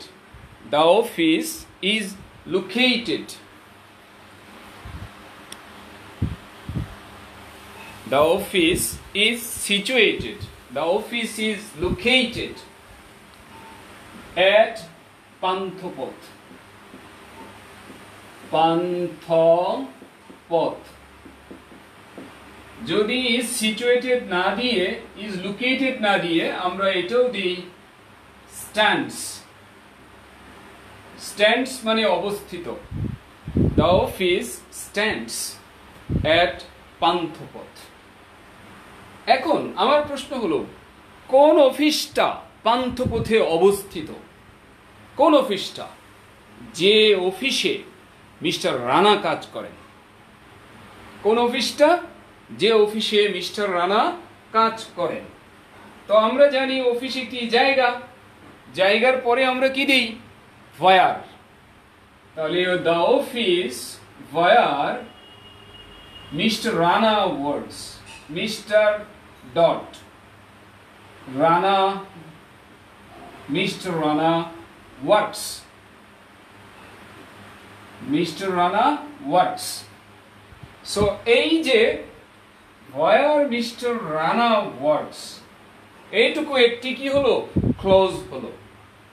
এইটুকু একটি ক্লোজ হলো। সো এই ক্লোজটা কোন close? Is it a noun clause? Is it an adverbial clause? Is it an adjective clause? Which one is this? আমি জানি অনেকে অন্যভাবে লিখেছেন, সেটা আমি আসছি। তো আমরা জানি যে কোনো প্লেস যদি হয় তাহলে ওয়্যার দেওয়া, it would be better, it would be smarter. হ্যাঁ, যদি অফিসকে কোনো বস্তু ধরেন তাহলে আপনি বলতে পারেন ইন হুইচ। In which. তবে পরীক্ষায় আসলে ইন হুইচ উত্তর কারেক্ট হবে না, ওয়্যার কারেক্ট হবে। কারণ প্লেসের জন্য আমরা দিই ওয়্যার, আর কোনো একটা অবজেক্ট, কোনো একটা থিং, ওইটার জন্য আমরা দিই ইন হুইচ। কেমন? সো আমি বলবো না ওটা ভুল হবে, তবে স্মার্টার না। যদি এমসিকিউ পরীক্ষায় আসে এটা হবে উত্তর, ওটা ভুল হবে। এই হলো বক্তব্য আমার। তাহলে the office where mister Rana works is situated at Panthapath. কারণ পান্থপথকে আমরা একটা ছোট্ট এরিয়া হিসেবে দেখছি, তাই অ্যাট পান্থপথ দিয়েছি। কোন কোন ক্ষেত্রে পান্থপথের আগে ইন দেয়া যায়, it's up to the situation.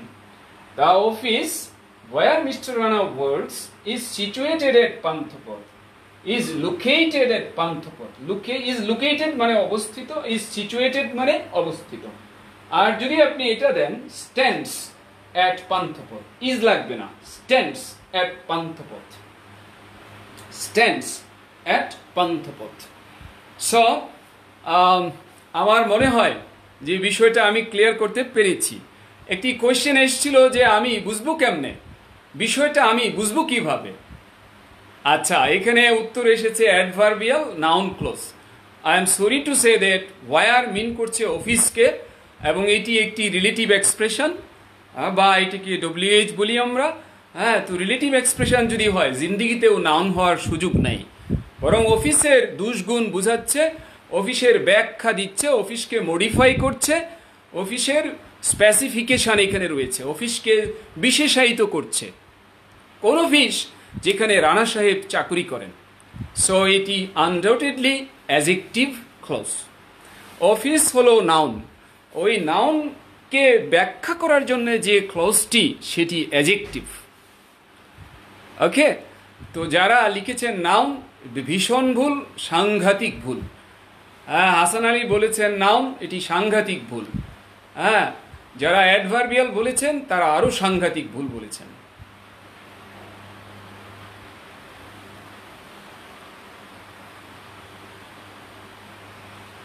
Vocabulary নিয়ে টিপস দেওয়ার কথা ছিল। আচ্ছা, আমরা ভোকাবুলারি নিয়ে টিপস হ্যাঁ এখন অবশ্যই দেব, নইলে এটা কেমন হয়। হ্যাঁ, the office is situated in Panthapath where mister Rana works. না না, এমনটি হবে না। আসলে ওয়ার দিয়ে মিন করেছে পান্থপথকে না, ওয়ার দিয়ে মিন করেছে অফিসকে। ওয়ার দিয়ে কিন্তু পান্থপথকে মিন করে নাই, ওয়ার দিয়ে মিন করেছে অফিসকে।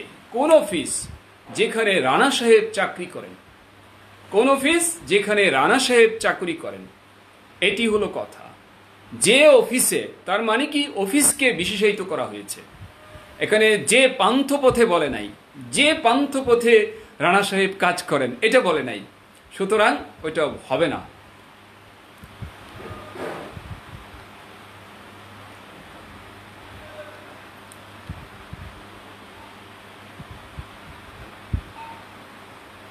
বিষয়টা ধরবো কিভাবে?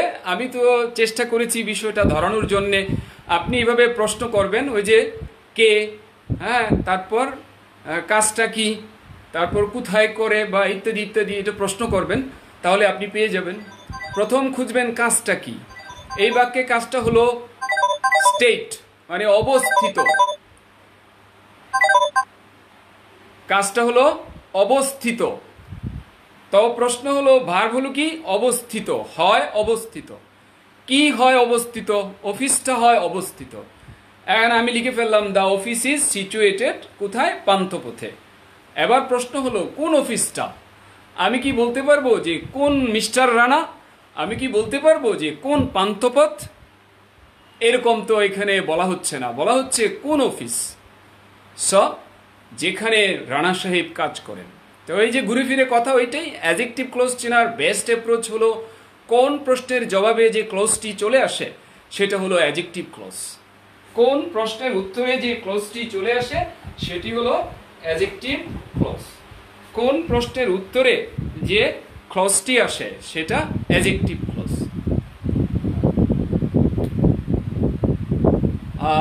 এবং আমি আপনাদেরকে যে কথাটা বলতে চাই যে আপনার এটা তো জাস্ট একটা লাইভে আপনি একটু দেখলেন, কিন্তু আপনি যখন কোর্সটি করবেন তখন অনায়াসে আপনি এক্সপার্ট বনে যাবেন।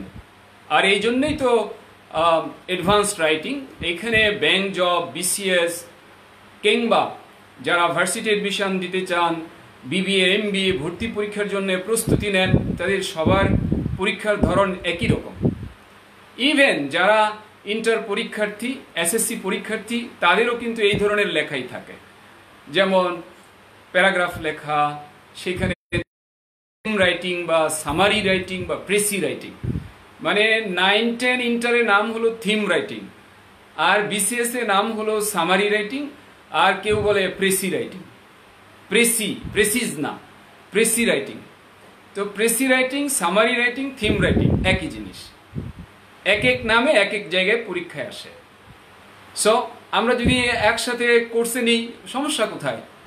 হ্যাঁ, আসলে ব্যাপারটা হলো আমি যখন এসএসসিতে পড়তাম তখন আমি বুঝে বুঝে এইভাবে ইংরেজি শিখি নাই। আমি আমার কথা বলছি, অন্যের দিকে আঙ্গুল নির্দেশ করা না, আমার নিজের কথা বলছি। সো আমি যদি এই সুযোগটি পেতাম, আইডিয়াটি পেতাম যে না, বাক্য বানিয়ে বানিয়ে কিভাবে, বড় বাক্য কিভাবে আয়ত্ত করতে হয়, তাহলে অবভিয়াসলি আমি ইংলিশে আরও কয়েক ডিগ্রি, আরও কয়েক বছর আগে এগিয়ে থাকতাম। হ্যাঁ, কেমন? আচ্ছা, আইএলস একটি প্রশ্ন আসছে, আইএলস কোন রাইটিং? আইএলস রাইটিংয়ে আপনার টাস্ক 1-এ আছে গ্রাফিক্যাল রিপ্রেজেন্টেশন একাডেমিকের জন্য, আর যারা জিটি তাদের জন্য আছে লেটার রাইটিং। কেমন? আর রাইটিং টাস্ক 2 যেটা, সেটা হলো এসে রাইটিং বা composition writing, debate writing, argument writing. আমার কোর্সে আছে। কেমন? টাস্ক 1টা খুব বেশি নাই, কিন্তু মূল হলো যে আপনি যে সেন্টেন্স বানিয়ে বানিয়ে আপনার পারঙ্গমতা, আপনার দক্ষতাকে আপনি জাহির করবেন, এই সুযোগটি এই কোর্সে আপনাকে দেওয়া হবে। এবং আপনি up to the mark standard writing লিখবেন। এইটার জন্যে যা যা রসদ দরকার সেটা আপনাকে দেওয়া। এবং আপনি মুখস্থ লেখা থেকে, হ্যাঁ, জঞ্জাল থেকে মুক্তি পেতে চান, if you are interested in getting rid of memorizing capability, you will have to go for this. আপনি যদি চান চিরকালের যে মুখস্থ যে প্রথা সেটা থেকে বেরিয়ে এসে আপনি কিছু করতে চান, আপনি চান ক্রিয়েটিভিটি, আপনি চান ক্রিয়েটিভ কেউ হয়ে যেতে। হ্যাঁ, কে চান ক্রিয়েটিভ হয়ে যেতে? হ্যাঁ, কে চান ক্রিয়েটিভ হয়ে যেতে? কে চান যে আপনার বন্ধুরা আপনার লেখা দেখে সারপ্রাইজড হয়ে যাবে? কে চান আরো 10টা বন্ধুকে ডিঙ্গিয়ে, কেউ হয়তো 5বার 7বার পরীক্ষা দিল ব্যাংকে, কিন্তু চাকরিটা হলো না, কারণ রিটেনে মার্ক ভালো আসে না। সো কে চান যে না আমি বেশিবার দিতে চাই না, আমি অল্প 2-1 বার দিয়েই আপনি কাজটা সেরে ফেলতে চাই?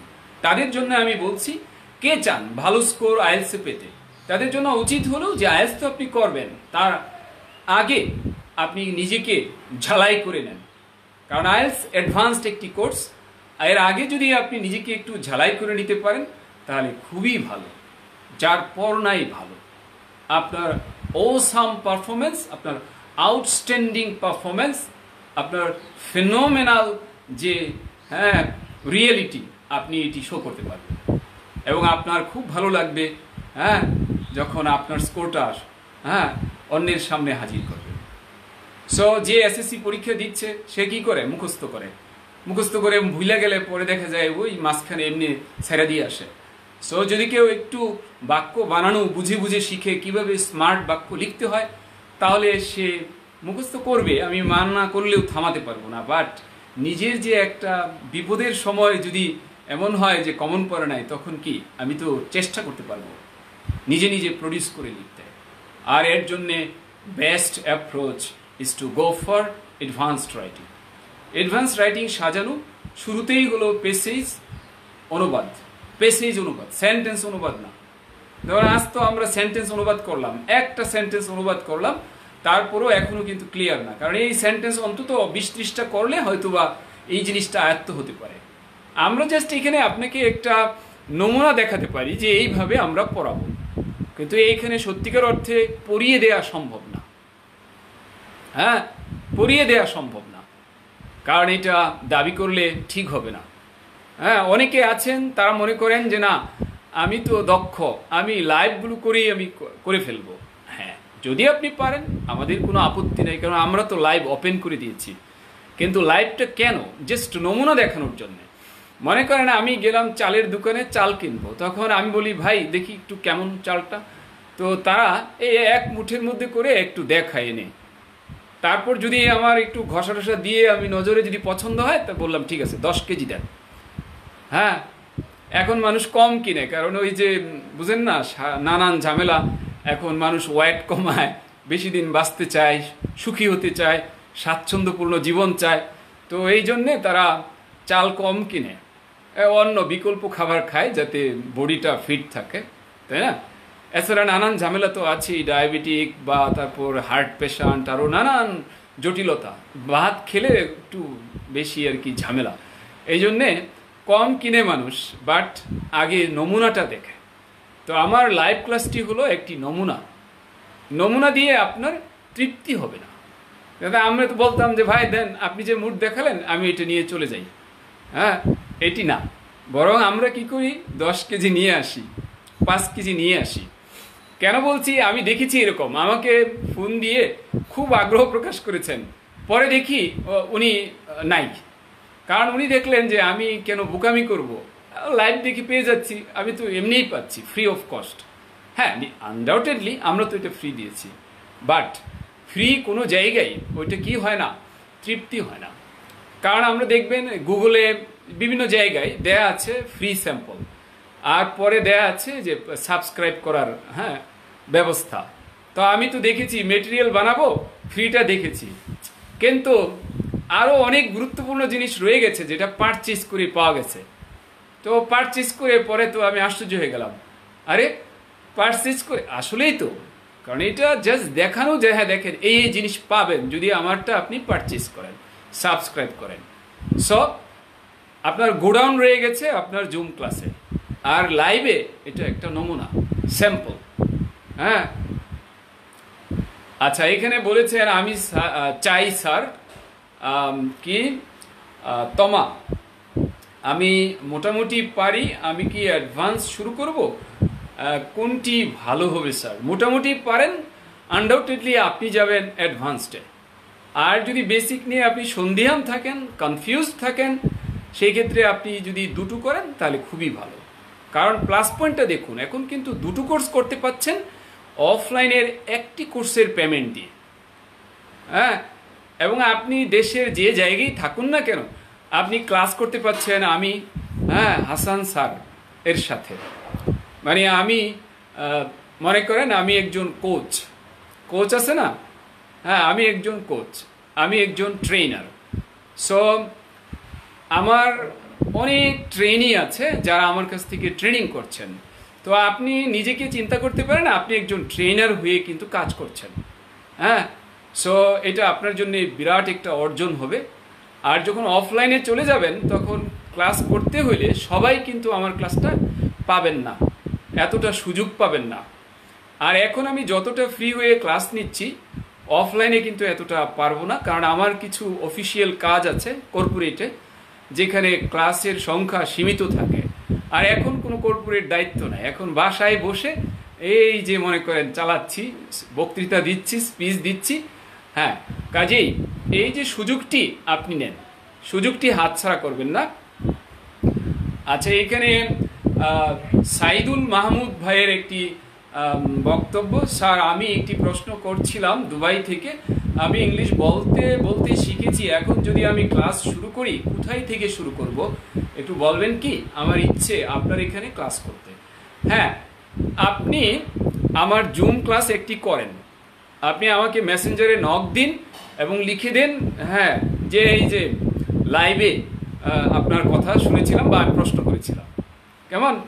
তারপর আপনি একটা জুম ক্লাস করবেন। আজই রাত 9টায় জুম ক্লাস আছে, আজ রাত 9টায় জুম ক্লাস আছে। যারা এর আগে জুম ক্লাস করেননি তাদের জন্য এই অপরচুনিটি থাকবে। জুম ক্লাস ধরেন একটি আমরা দেখতে দিই যে বাস্তবতা মানে গোডাউনে কি আছে এটি দেখার জন্য, কেমন? হ্যাঁ, তো আপনি আজকেই ক্লাসটি করতে পারবেন, আজ বাংলাদেশ টাইম রাত 9টায়। আপনি আমাকে একটি নক দিন, তারপর আপনি সিদ্ধান্ত নেবেন। যদি মনে করেন যে না বেসিকটা আপনার করলে ভালো হবে, আপনি সিদ্ধান্ত নেবেন, আমি নেব না। আর যদি মনে করেন যে না অ্যাডভান্সটা, তাহলে আপনি অ্যাডভান্সে যাবেন। আর শবনম আক্তার ক্লাস শেষ। হ্যাঁ শবনম আক্তার, আপনার যদি ব্যস্ততা থাকে আপনি যেতে পারেন। হ্যাঁ, আপনি হয়তো কি দেখলেন আমি জানি না, ক্লাস কাকে বলে? ক্লাস থেকে আসল অর্জনটা হবে এখন, কারণ আপনার মেন্টাল যে অ্যাটিটিউডের যে পরিবর্তন, এটি না আসলে লাইভ ক্লাস শত শত করেও ইনশাল্লাহ ফায়দা পাবেন না। কারণ আমাদের পরিবর্তন দরকার অ্যাটিটিউডের, দৃষ্টিভঙ্গির পরিবর্তন। ইংরেজি কিভাবে শিখতে হয় এই দৃষ্টিভঙ্গির পরিবর্তন দরকার। এটা হলো আসল শেখা। আমি আপনাকে 50টা সেন্টেন্স শিখালাম, এটা কিন্তু আসল শেখা না। আসল শেখা হলো সারা জীবনের জন্য আপনার মেন্টালিটি যদি চেঞ্জ হয় পজিটিভলি, তাহলে আপনার আর কোনো ঝামেলা নেই। স্যার, প্রাথমিক অবস্থায় কোনটা ভালো হবে? Obviously basic writing. মাহমুদা বিনতে হানিফ, জুম ক্লাসের লিঙ্কটা দেয়া যাবে? প্লিজ জুম ক্লাসের লিঙ্কটা আমি এইখানে দেব না, আপনি যদি আমাকে মেসেঞ্জারে নক দেন আপনাকে পাঠিয়ে দেব, কেমন? আপনি জাস্ট ওইটা টাচ করলেই আপনি ক্লাসে ঢুকে যাবেন, কিছুই করতে হবে না। Aditya Das, sir how can improve English fluent? মানে আমি বুঝতে পাচ্ছি যে আপনি স্পিকিং কিভাবে করবেন। স্পিকিংয়ের জন্য আমি রিকোয়েস্ট করব যে আপনি আমাদের স্পোকেনের যারা এক্সপার্ট আছেন সেই কোনো এক এক্সপার্টের ক্লাস করবেন। হ্যাঁ, এর মধ্যে হেড অফ যিনি স্পোকেন, কমপ্লিট স্পোকেন, ওনার 24টি ক্লাসে উনি শুভন স্যার। এছাড়া আমাদের আছেন আকিক স্যার, আমাদের আছেন শিপন স্যার, আমাদের রয়েছেন লিয়াকত স্যার, তাই না? মহসিন, মৃধা স্যার। আপনি চাইলে যে কেউ ক্লাস করতে পারেন। তো ওখানকার হেড হিসেবে আছেন আমাদের Shuvon sir.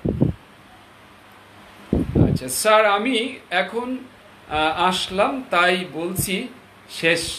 O thank you, no problem. Nipa, sir আজান দিচ্ছে, এটা কি হবে? হ্যাঁ, আজান মানে কি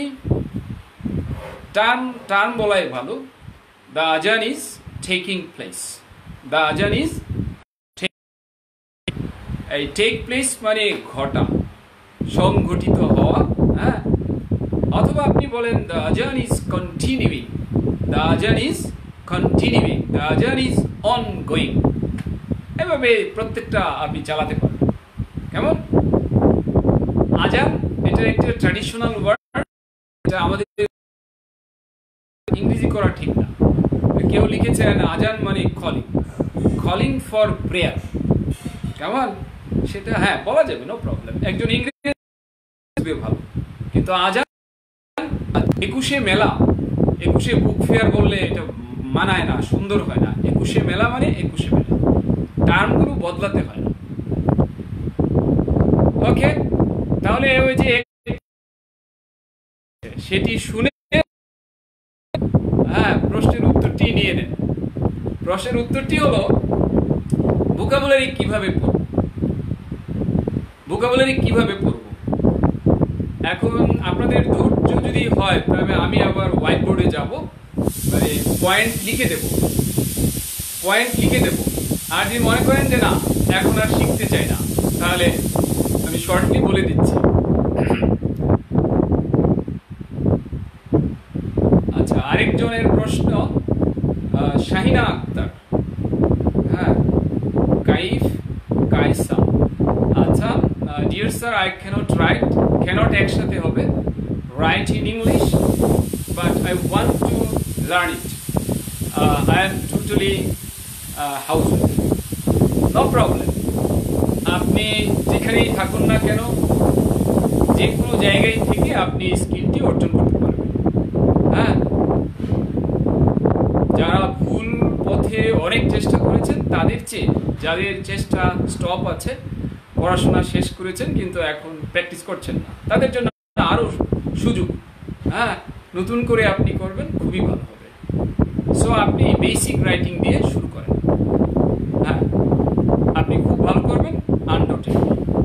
আচ্ছা, যেটা বলতেছিলাম, আমি টিপস বলছি 1 2 3 4 লিখে দেব। যদি আপনার লিখে নেয়াতে অধৈর্য না হন তা আমি লিখে দিচ্ছি, কারণ বললে এর চেয়ে লেখা ভালো। হ্যাঁ, আর নক করবেন কিসে এটা একটু নিয়ে নেন, স্ক্রিনশটটা নিয়ে নেন, তাতে আপনার সুবিধা হবে। পরে আমাকে আর একজন বলেছেন স্যার মাঝে মধ্যে জ্বালাবো, জ্বালানো না, এটা তো আমার দায়িত্ব, কোঅপারেট করব। স্ক্রিনশট নিয়ে নেন, ক্লাস কখন, কোনটা কবে থেকে শুরু হবে ইত্যাদি। তাহলে আমি জাস্ট ব্রিফলি আপনাকে দিচ্ছি যে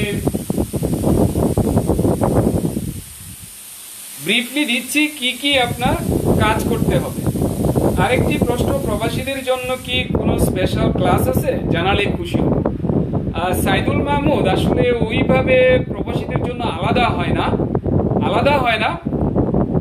তবে আপনি কি বোঝাতে চাচ্ছেন আমি ঠিক জানি না। তবে একটি কথা আমি বলতে চাই, আমাদের কিন্তু প্রাইভেট 1-on-1 আছে, 1-on-1 প্রাইভেট, মানে একজন টিচার। এটাকে আমাদের দেশে বলা হয় 1-to-1, কিন্তু আসলে শুদ্ধ ইংরেজি হলো এটা 1-on-1। আমি ক্যামব্রিজ পড়াতে গিয়ে পেয়েছি 1-on-1 মানে ইন্ডিভিজুয়াল, মানে একজন টিচার একজন স্টুডেন্ট। আর ব্যাচে তো থাকে 30 জন 25 জন। তো আপনি যদি এটার কথা বলেন, এটা কিন্তু ব্যবস্থা আছে 1-on-1, এটা আমাদের প্রতিষ্ঠান থেকে আয়োজন আছে।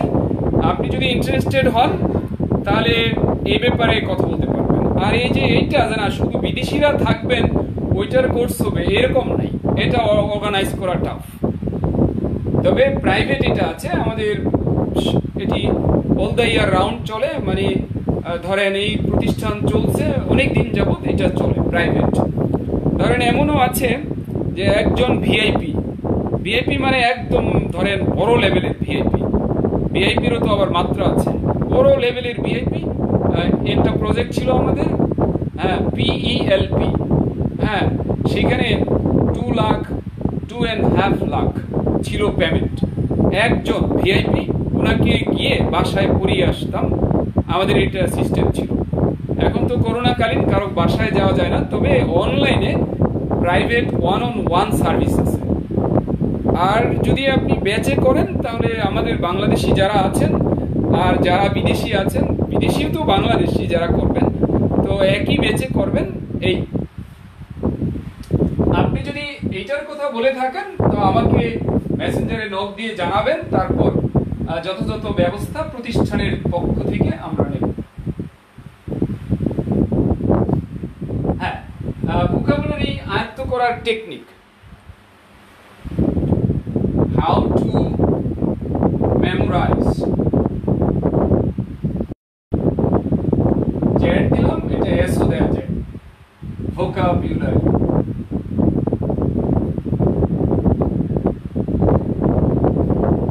নাম্বার 1 কথা হলো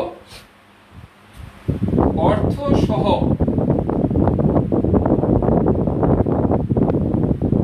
যে কোনো বই।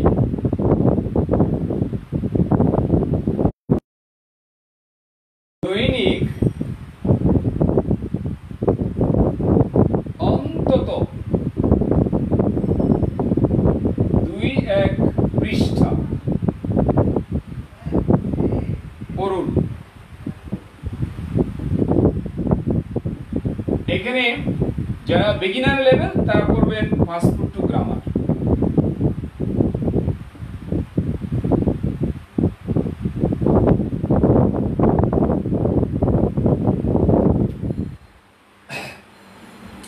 Beginner level. আর যারা অ্যাডভান্স লেভেল, অ্যাডভান্স লেভেল যারা, তারা পড়বেন অনুবাদপিডিয়া।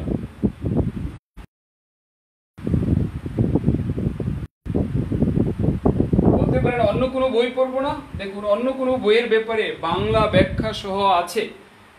এই ব্যাপারে আমি যেটা জানি যে সাইফুডসেটটা হলো আপনার জন্য বেটার, সব বুঝবেন। পাসপোর্ট টু গ্রামার বা অনুবাদপিডিয়া এইসব বই পড়তে আপনার কোনো অ্যাপস লাগবে না, কোনো ডিকশনারি লাগবে না, উচ্চারণের জন্য কোনো কিছু হেল্প লাগবে না, সব কিছু আপনি পাবেন এই বইয়ের মধ্যে, এক জায়গায় সব, একদম ওই যে চেইন সুপার মার্কেটের মতো, চেইন শপ, হ্যাঁ, যে সব পাওয়া যায়, একদম সব কিছু এক জায়গায় পাওয়া যায়। আর আছে 4G নিউয়েস্ট গ্রামার। এছাড়া যারা অ্যাডভান্স লেভেলে ট্রান্সলেশন করতে চান তাদের জন্য আছে ট্রান্সলেশন বই, চাকুরির ট্রান্সলেশন। তবে এগুলো বেসিকের জন্য না, বেসিকের জন্য হলো এইটা পাসপোর্ট টু গ্রামার। তাহলে নাম্বার 1 গেল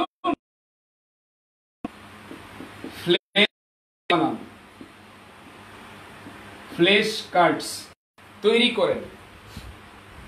A4 সাইজের কাগজকে ভাঁজ করে করে ফ্ল্যাশ কার্ড বানান। এখন A4 সাইজের কাগজ থাকলে আমি দেখাতে পারতাম।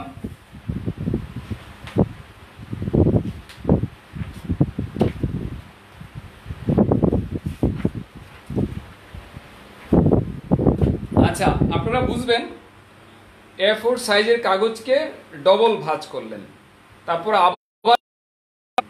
আবার ডবল করলেন, তারপর আবার ডবল করলেন, পরে একটা পর্যায়ে এরকম ছোট সাইজ হবে। এটি স্ট্যাপলার দিয়ে এক কর্নারে স্ট্যাপল করবেন, আর বাকি কেটে সব আলাদা করে ফেলবেন পেজ। একটা এই যে বানালেন, এটার নাম ফ্ল্যাশ। পলক মারা, এক পলক দেখবেন। ফ্ল্যাশ মানে কি? পলক, এক পলক দেখবেন, বা ফ্ল্যাশ মানে ঝলক, এক ঝলক দেখবেন। লাইটের যে কথা যদি বলি ফ্ল্যাশ, তার মানে ঝলক, আর আপনি যে দেখবেন এটাকে বলা হয় পলক মারা। তো এই ফ্ল্যাশ কার্ডে প্রতিদিন আপনি যদি চাকরির পরীক্ষার্থী হন, তাহলে আপনার টার্গেটের যে বই আছে সেখান থেকে প্রতিদিন 5টি শব্দ নিলেন ইংলিশ, এইটার লিখবেন। লিখবেন এক পেজে, বাংলা লিখবেন অন্য পেজে, যাতে নজরে না পড়ে। যাতে আপনার ব্রেইন স্টর্মিং হয়। আমি কথা ক্লিয়ার বুঝাতে পারছি কিনা, যদি না বুঝেন পরবর্তী আবার প্রশ্ন করবেন। তাহলে কি হবে, আপনি ফ্ল্যাশ কার্ড রাখবেন, আপনার মানিজ্যত যাবে না, বরং মানিজ্যত বাড়বে। আপনার ব্যাগ পকেটে, ব্যাগ পেকে আপনি ফ্ল্যাশ কার্ড রাখবেন, মানি ব্যাগের রাখবেন, কারণ ফ্ল্যাশ দামি, ফ্ল্যাশ কার্ড লক্ষ টাকার চেয়ে দামি। রাখবেন মানি ব্যাগের ভিতরে। হ্যাঁ, ঠিক আছে। তো যখন দেখবেন যানজটে আছেন, একটু খুলে দেখবেন। ধরেন বন্ধুরা আড্ডা মারছেন, আড্ডার ফাঁকে ফাঁকে আপনি একটু দেখবেন। কেন? কারণ যে এনভায়রনমেন্টে কোনো একটা কাজ করতে কি থাকে, আপনার ইচ্ছা আছে কিন্তু পরিবেশটা আপনার খুব বেশি অনুকূলে না, দেখবেন ওইটা বেশি ব্রেন কাজ করে, সবচেয়ে বেশি মনে থাকে, সবচেয়ে বেশি মনে থাকে। কাজেই এই সুযোগটা আপনি কাজে লাগাবেন। আপনার যে বর্জ্য টাইম আছে, যানজটে কাটানো, বিকেলবেলা বন্ধুদের সাথে আড্ডা দেওয়া, হ্যাঁ, ফেসবুক চ্যাট করা বা ইত্যাদি কাজে যে সময়টা চলে যায়, এই ফাঁক দিয়ে দিয়ে একটা শব্দ দেখবেন।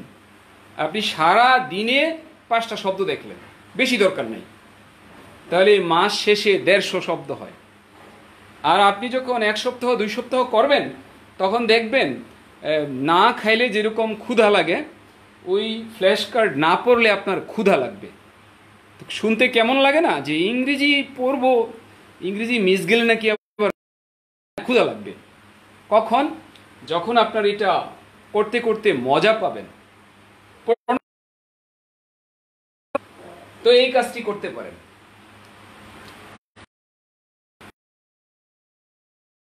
নাম্বার 3 হলো, আছেন তো না চলে গেছেন আবার? নাম্বার 3 হলো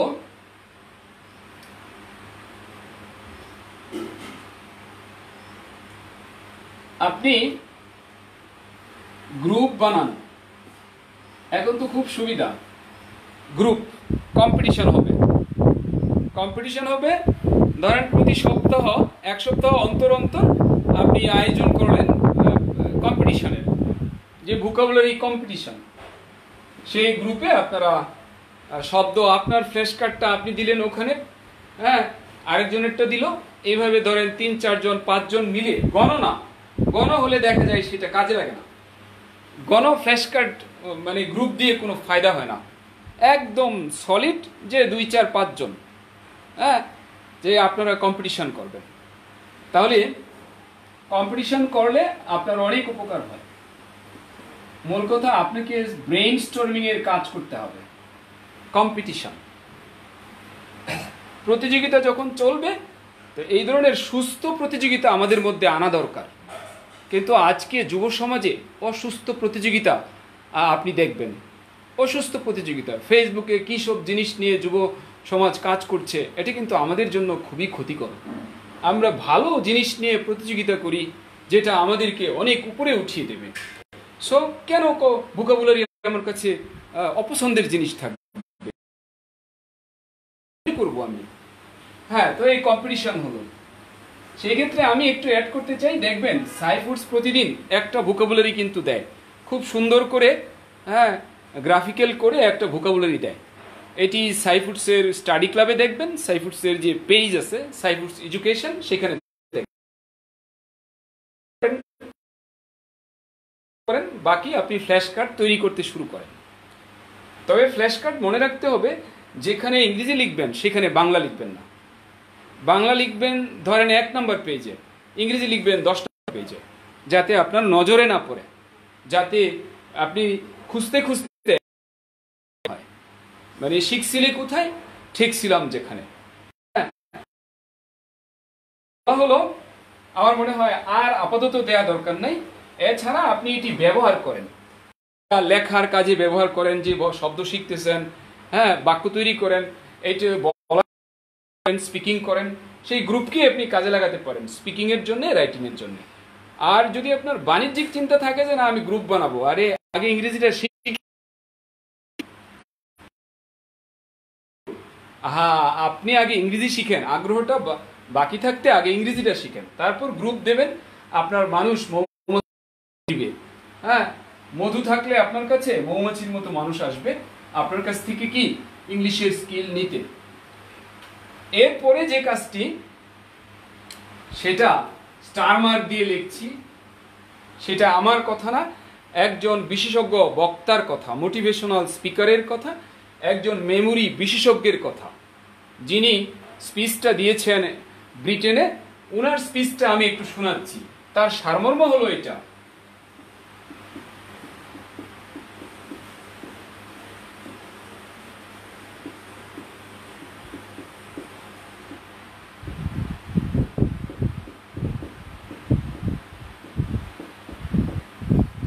little and often is the rule. এটার মানে কি? little and often is the rule. নিশ্চয়ই আপনারা বুঝতে পারছেন, little and often is the rule। তার মানে নামমাত্র পড়বেন, নামমাত্র পড়বেন, বাট কি করতে হবে? সব সময় পড়তে হবে। নামমাত্র পড়বেন, হ্যাঁ।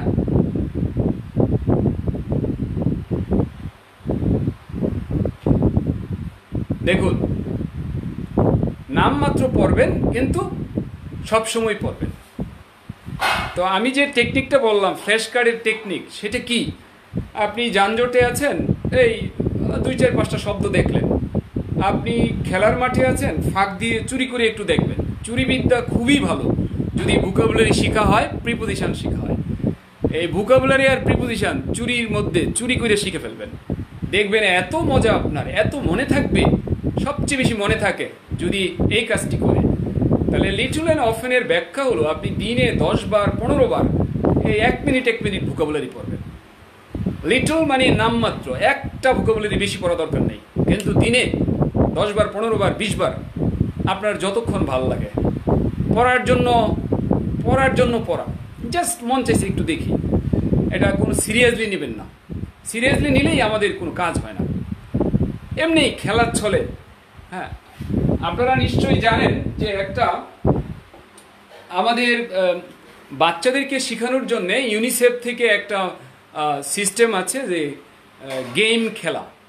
মোটা মোটা রঙিন কার্ড বাচ্চাদেরকে দিয়ে রাখলে তারা খেলছে।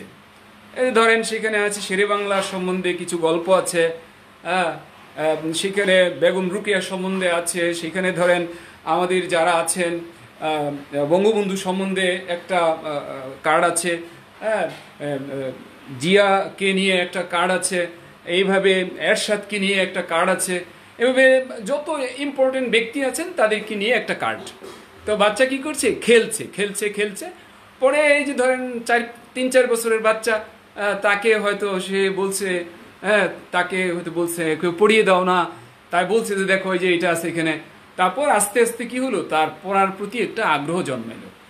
সো লিটল অ্যান্ড অফেন টেকনিকটা হলো এরকম, আপনি জাস্ট খেলার ছলে, মানে এটা বেশি সাংঘাতিকভাবে নেবেন না, এতে আপনার শতগুণ উপকার হবে ভোকাবুলারি শেখার। তো 7 দিন প্র্যাকটিস করবেন, তারপর 7 দিন পরে আমাকে ফিডব্যাক দেবেন। আর যে বইটা পড়বেন অর্থসহ, সেটা হতে পারে পাসপোর্ট টু গ্রামার। আপনি চাইলে যারা জবের পড়াশোনা করেন তারা কিন্তু এই বইও পড়তে পারেন, কম্পিটিটিভ ভোকাবুলারি। জব বা ব্যাংকের বিসিএস এর পড়াশোনা, কম্পিটিটিভ ভোকাবুলারি বই, এইটাও আপনি পড়তে পারেন। হ্যাঁ, আর যারা বেসিক লেভেল পাসপোর্ট টু গ্রামারের সাথে আপনি পড়তে পারেন স্টুডেন্ট ভোকাবুলারি। কারণ আপনার সহজটা যদি করেন আপনার জন্যই ভালো হবে। এই বই আপনি ঠিক করে নেন, দিনে কয়েকবার পড়বেন, অল্প 2-3টা লাইন পড়বেন। একবারে একটা লাইন পড়লেন মানে কম্পিটিটিভ ভোকাবুলারি 1 পেজ পড়ার জন্য আপনি দিনে 7 বার পড়ে একটা পেজ শেষ করবেন। একবার 2টা লাইন পড়লেন, আরেকবার 2টা লাইন পড়লেন, এভাবে পড়বেন। মানে আপনি এটা জাস্ট খেলার ছলে পড়বেন, আপনি 7 দিন পরে রেজাল্ট পাবেন এবং আশা করি আপনি সন্তোষজনক একটা রেজাল্ট পেয়ে যাবেন। যদি পান, আপনি যদি এই কথা অনুযায়ী কাজ করেন তাহলে আমার সাথে শেয়ার করবেন, আর যদি কাজ না করেন তাহলে তো আর আপনার সাথে কোনো আমার কন্ডিশনই নাই। সো আমার মনে হয় আমরা আজ এখানে রাখি। হ্যাঁ হ্যাঁ, টিপস যদি খুব মজাদার হয় তারপরও আপনার ইনশাল্লাহ কোনো ফায়দা হবে না যদি আপনি কাজ না করেন, কারণ টিপসের কোনো ফায়দা নাই, কাজ করলে আপনি ফায়দা পাবেন।